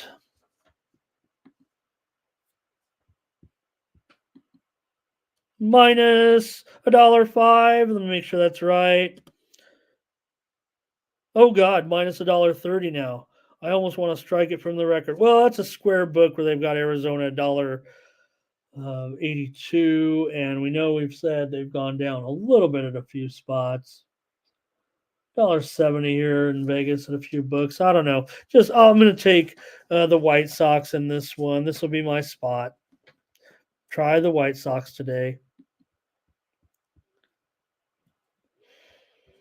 I think Impala's got an Arizona sweep, I think is what he's saying.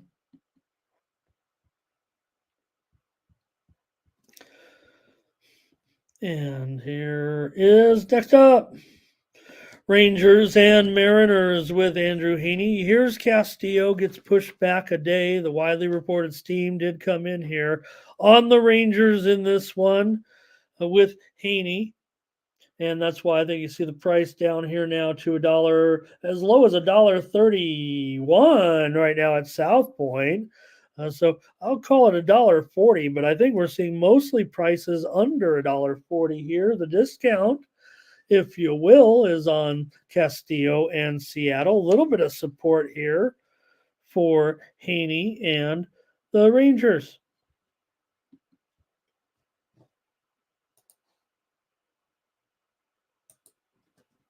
All right. In this one, Haney comes in with a 4.91 ERA in his last 4 starts. Texas, though, just 2-10 with Haney on the mound. They've gone under in 6 of his last 8 starts, and the Rangers have gone under in 20 of their last 27 overall.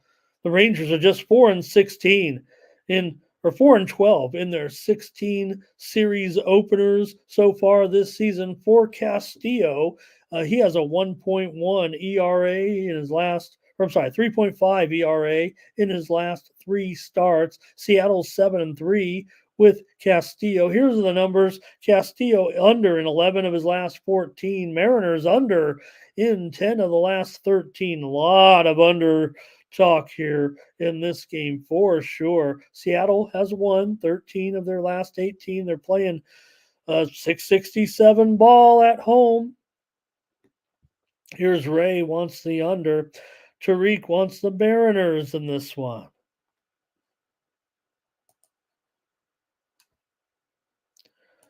All right, man. That under though does seem pretty nice. We've been rolling with them a little bit. Uh, it was funny. I got scared. The total went down to 6.5, and then they scratched the pitcher yesterday. They scratched Castillo, and we don't change the picks in the system, and a lot of times it's kind of based on spots too, so it's not awful. Although I would say in premiums, I would like to be able to designate starting pitching for the most part. And one thing I will say, just to cover things that we don't say every day or cover, but in most occasions for me, I always am usually choosing my starting pitcher only. If you've ever contemplated or wondered what you want to do, and it's all whatever you want to do, uh, usually a team rarely upgrades in the starting pitching department when they scratch their pitcher. So I want my starting pitcher that I'm counting on. Now, if you're playing the White Sox or something, maybe you just go with action, right? But usually I'm basing my pick on that starting pitcher, and I put action for the other team because I don't want them to scratch old Haney, let's say, and stick an opener in there or something like that, or just stick an opener. I'm left without no bet. So usually I'll leave the other team unless I'm specifically looking to go against that particular pitcher. I'm just leaving the other space, uh, you know, open, or as they call it in betting, action. So I always want my pitcher, and I don't care about the other team's pitcher. So I just specify my pitcher and the other team with action. So that's my tip. Anyway, you may do it different again if you're trying to isolate against a guy. You definitely want to specify. But again, they usually downgrade. They're you know rarely do you see an upgrade unless it's the postseason or something like that. I'd almost say 95% of the time it's a true downgrade statistically. It might even be bigger than that. So, all right, Katie Bolter looking great out here, taking on Magdalena Freck, and Bolter up 5-2, trying to serve here with the first set. I've got Bolter here in this one, laying a couple of games, but that's okay. It's looking great. All right. Let's see. Ray went with the under. We didn't have many picks on this game, so I guess I'll just get my pick in here with the Rangers and Seattle in this one. And going to be, let me see here. I was hoping you guys would have some more picks, and I'd kind of just feel like I'm on the spot here in this one now. Okay, I'll do the under here on the show. Man, I really feel like it's a pretty solid game, but I'm going to give the Rangers a chance here against Castillo. I don't know if it'll make a premium. Yeah, there it is. Kevin stab at the Rangers run line. I might find a little in pocket there, it feels like. All right, appreciate that. We're almost done here with the baseball. Hang on, chat for there. Royals and Dodgers. Ragans going up here against Stone in this one. You got Cole Ragans, an underdog here. Widely reported steam did come in on the under in this game, but we're still dealing with an 8 over for the most part. I'd almost say it was negligible that the line moved on that widely reported steam. Now, I would say in a matchup like this, when you got two teams playing pretty well, I usually, in West Coast, I'd almost automatically gravitate towards an under in this game. We can get your comments, but I don't know if I need to go much further here in this one for my pick, quite frankly. At 8.5, it would have been at 8.5, juiced to the uneven, juiced minus 20 to 25 to the under. I might have a premium, but I don't think I can get that number right now. Well, got a book here in Vegas, 8.5 under 20, but I'll just go under here on the show with Ragans and Stone. It's not going to be good if I don't have at least 6 or 7 unders on the show, it feels like.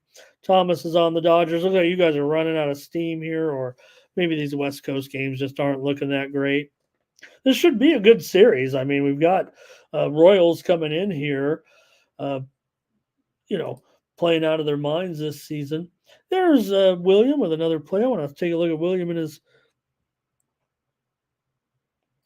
Looks like William. I want to say right now that, and I can't tell, and that might be just you with your buddy, but I'm going to say you're there with Mickey Mace. Actually, I think you are. If you are the man here on the right, I believe no, and I have bad eyes, and I'm looking at a thing that's probably 1 inch on my screen. That looks like Mickey Mace to me, but it could be just your buddy, and you guys are hanging out. Let me know. All right, here's Impala, Seattle, and the Dodgers. Wait a minute. Oh, that sounded like a parlay there, maybe for Impala. I think I got his name right. Mickey the gambler here. He's a high stakes gambler. I think he's a man with some money that likes to gamble and kind of has built his Instagram reputation for gambling as a whale. I don't know if he's an overly successful sports gambler. There's been a lot of people calling into question some of his tickets and stuff like that. But I like his videos. That's cool. All right, with this one between the Royals and the Dodgers, got Stone here, a 1.02 ERA in his last 3 starts. The Dodgers are 9-3 with Stone on the mound. They've dropped 5 of their last 9 overall. They've won 22 of their last 36, however, at home. Dodgers have gone over in 6 of their last 7, but Stone's been an under pitcher. 5 of his last 7 starts have gone under. For Raggins, he's been good too. 1.96 ERA in his last 4 starts. Royals have gone over in 15 of their last 23 games, but I don't know. I feel like I want to go under here in this one with the Dodgers and the Royals at 8/20. Not many picks from you, so let me just give the under out and we'll move on. Looks like you guys are about out of gas here with me, and we've gone really long here today. So let's wrap up the show with a little WNBA and our last baseball game here with the Angels with Tyler Anderson going up against the Giants, and I believe Spencer Howard here as a little opener. Okay, sorry about that, Thomas. I know you don't like me typing on the keyboard. They don't like me shuffling paper. They don't like my keyboard, but that's all right. We're trying to get the show done here. All right, for the Giants here and their opener in this one, they come in having won 5 of their last 7 overall, 19-15 at home. The Angels, they've won 5 of their last 9 coming in. Anderson has a 3.06 ERA in his last 3 starts. The Angels have gone under in 4 straight Anderson starts, but they've gone over in 4 straight overall.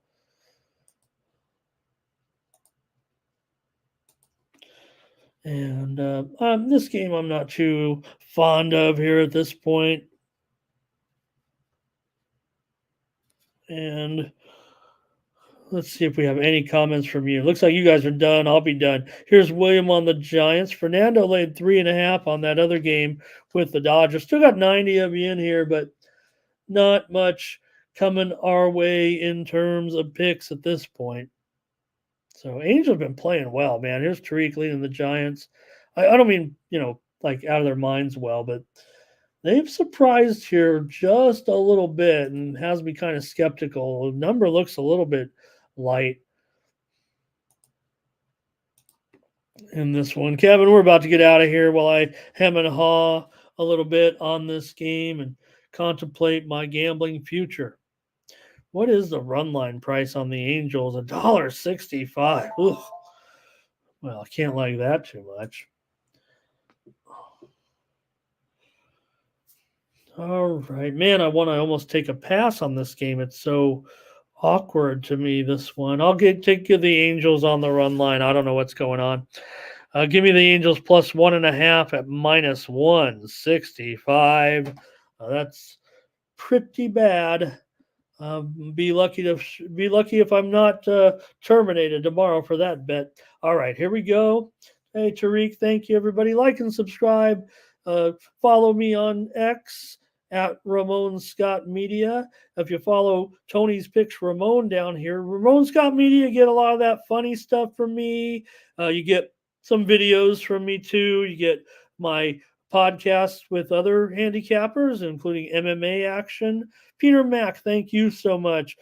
Peter's checked in once or twice, I believe, but really nice for him to come in here and say that, and for stopping by. But at Tony's Picks Ramon, the address down there below, you get all of my videos, pretty much just my videos there in that one. And join me tomorrow, 9 a.m. Eastern, 6 Pacific on Saturday. I think yesterday I said, join me on Saturday. Don't even know what day it is anymore. I'm going to go watch some golf. I'm going to go watch some tennis and watch some college baseball and watch some Euro 2024. Let's take a look at a few more games before we get out of here. I already did my WNBA, but Sparks taking on the Lynx here in this one. I went under on the show last night with Tony in this one. Sparks on the road. They're on the second game of a 7-game road trip, a real 7-game road trip. It's really 8 straight road games. They actually return home for one game and then go play one more road game, but they're going to be a long trip on the road. Look, there's a lot of points. The Lynx have dominated the Sparks. The Sparks are rapidly improving. I know I've said that about a few teams, but, for example, trying to sell the Fever is improved. They're probably not really that improved. Try to sell the Sky is improved. Maybe no, they're not that improved. Talk about them, though, in just a moment.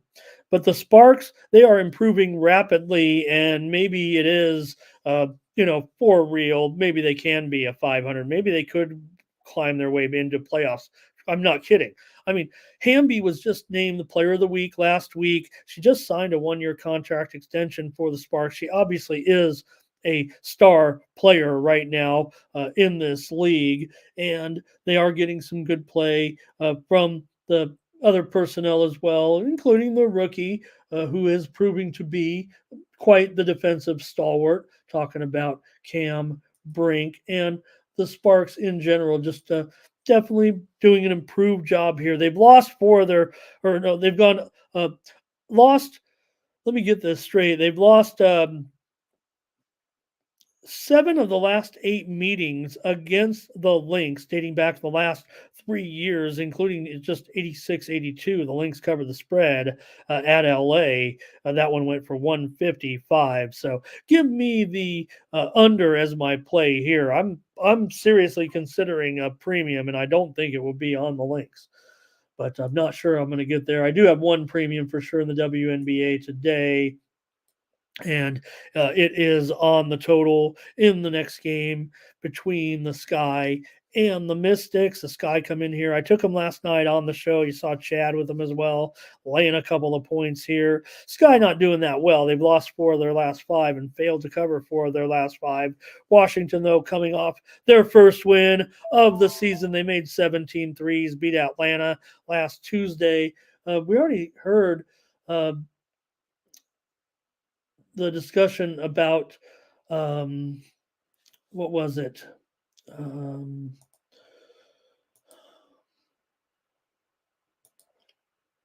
Let's see here. Oh, it was in the last game, right? I wanted to. I heard Thomas, I believe, say Brittany Sykes was already out. Man, that would be awful. I didn't hear that actually. Look, Sykes. I'm just back on the Washington game here, real quick.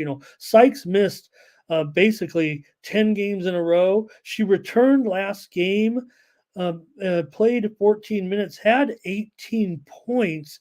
But Thomas has said here in the chat that she is re-injured or is out for this game.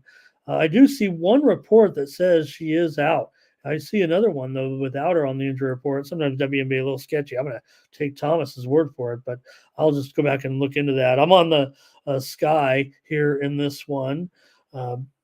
Sykes is on the Mystics, by the way, so just to make that clear. But also for Chicago, I believe Diamond DeShields was on the injured list, but she's probably going to be good to go.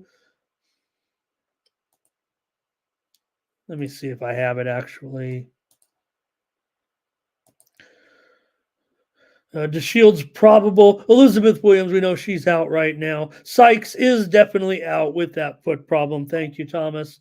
That sucks. And Austin's still out. So yeah, we'll take the Sky here in this one. I got a premium on the total tonight. All right. Do you have some WNBA picks from there, you guys? Thank you, Thomas, for these. Let's get these in there. Yankees, Nationals. Uh,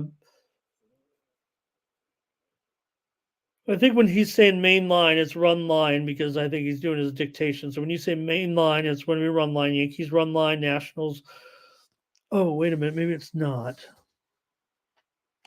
Oh, yeah, maybe it is. Guardians. Let's just call it. I'm going to call it money line. We'll see what happens here, but maybe he'll write it in Yankees, Nationals, Guardians, Twins, Braves, and Padres. Talk about Chalk City here. Chad and I both on the Sky. Here's Chad Link's first quarter team total over. Didn't like the game too much, actually. Says the Lynx don't have that motivation. Of course, we did see, maybe don't want to bury the lead too much. I covered it on my videos, but the Lynx covered that Commissioner's Cup, or won the Commissioner's Cup spot from the Western Conference. They will take on the Liberty in the Commissioner's Cup big money final. So we'll see in that one. And let's see, Kev says, give me the over in the Sparks and Lynx. So me and Kev going heads up a little bit. Roll Tide, Kev. He's also on the Sky on the money line with us. And Thomas on the under on one of those games. Maybe I will have to put it with separate those. Chad, now that Cordoso's got that 30 minutes going probably here. Wow, 30 minutes for the rookie. They need her in there, I know, but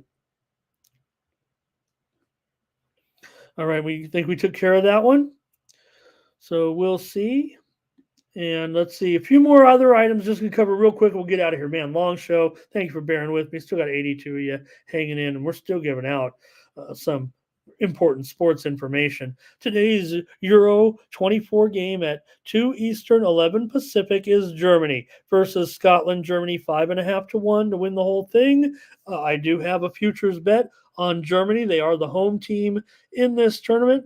This Germany team is not as good as previous Germany teams that have hosted tournaments and won, played in other big tournaments from Euro tournaments, World Cup tournaments, and the like. This team probably not as good, but still look at Germany, the impact their players made in the German domestic league season and how good those teams were. Now, granted, I mean, we know domestic play involves teams from all over the world and those German teams. But interestingly, the best German team this year kind of had mostly, a more hardcore German roster, and whatever the case may be. Actually, I like Scotland to hang in here in this game, and I'm probably going to go under. I know you guys like over. These first games, to me, maybe 2-0 could be the final score line here. I'd probably buy Germany up there to -2. Hopefully my score line, I probably could do a better job and try not to be so soccer centric. I know my soccer fans know what that is.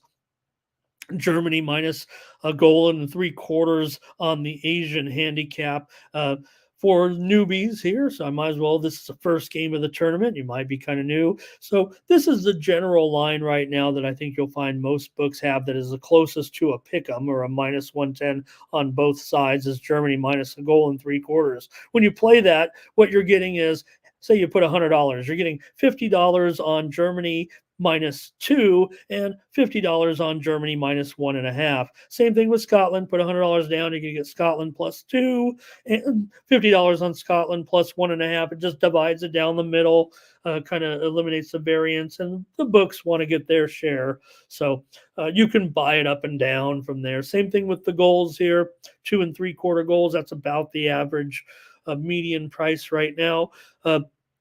That means if you put $100 on the over, you'd be taking over 3 for $50 and over 2.5 for $50 as well. And same thing for under, you'd take under 3 and under 2.5. So hopefully, that'll work for you guys. I'll try to find another way to do it. But I think my pick here on this game is going to be, like I said, I'm clearly on Germany here for the tournament.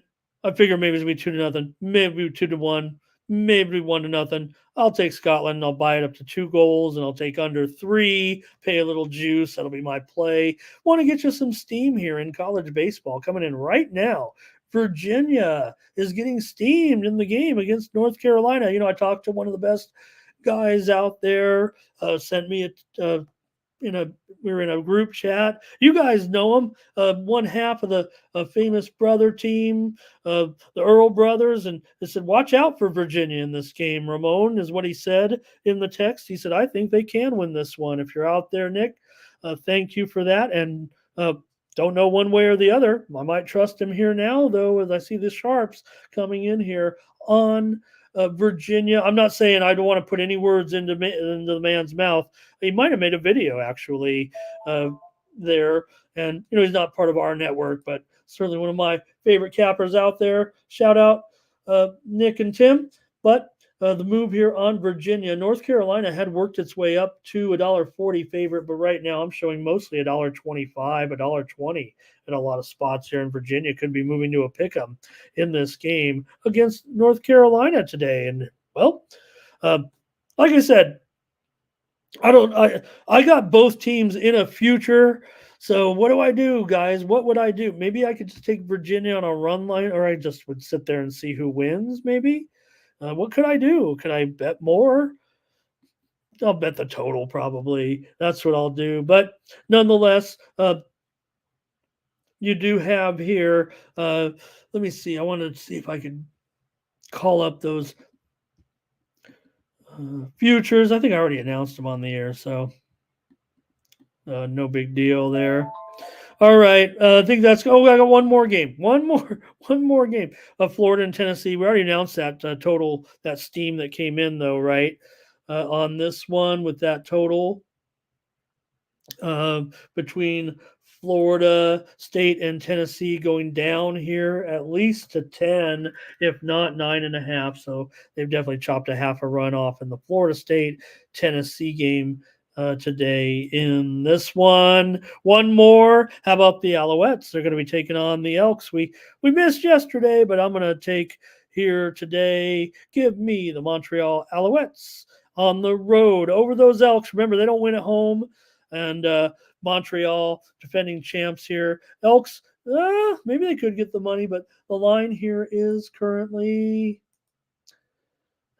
is it still 4? Yeah, 4 and 47.5. I will take the Alouettes, take the Owls to win, and I'm going to go over in this one. I got the total wrong too, so we better get one of these CFL games right. And that's one of my specialties. So I'll take Montreal in this one. I would think they should be able to run the ball pretty effectively, but it's more so I just trust Montreal defensively. I do think it will go over the total. However, I just was a little concerned last night. Saw the scoring here early in the season. I'm gonna think Montreal is going to put the hurt on them here today and win this one, and maybe we'll get to 50 points, but. Edmonton, if they want it, they'll need to make it under. They'll need to run the ball. That's their best chance here. All right. Any comments? Anything? Thank you, guys. Thanks, everybody. Thank you. Here's Bob. He's got, hey, take Ukraine to win their group. He says, why not? Let's root for these guys. They just got another $50 billion from the EU, so they should win it all. They should probably put all that money. And what are they doing with all that? I'm kidding. I mean, we want to help them as much as we can. Yeah, Bob, I'm not into the corners markets very much. I'm on sides and totals for sure. Thanks, you guys. Yeah, Ukraine, no doubt, they still have a team. They're not awful. They're not awful here. In fact, their odds aren't, I mean, they're a long shot to say the least, but let's give them a little bit of credit. They are 20, no, I'm sorry. They are 80 to 1. 80 to 1, Ukraine. All right, that's going to do it for the morning steam. Catch me tomorrow here at 9 a.m. Eastern and 6 Pacific for the Tony'sPicks.com YouTube channel. I'm Ramon Scott. So long.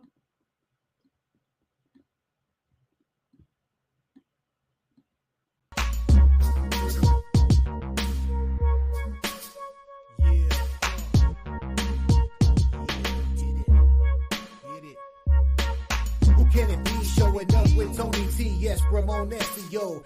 To the double TV funnel and these bookies like 1, 2, 3. They tapping out and we cashing now. It's plain to see. The morning steam is the A-team, Mr. T. And I pity the fools who can't hang. Coming with real game is sort of a freight train. It's been reported bank rolls are easy to maintain. So get situated.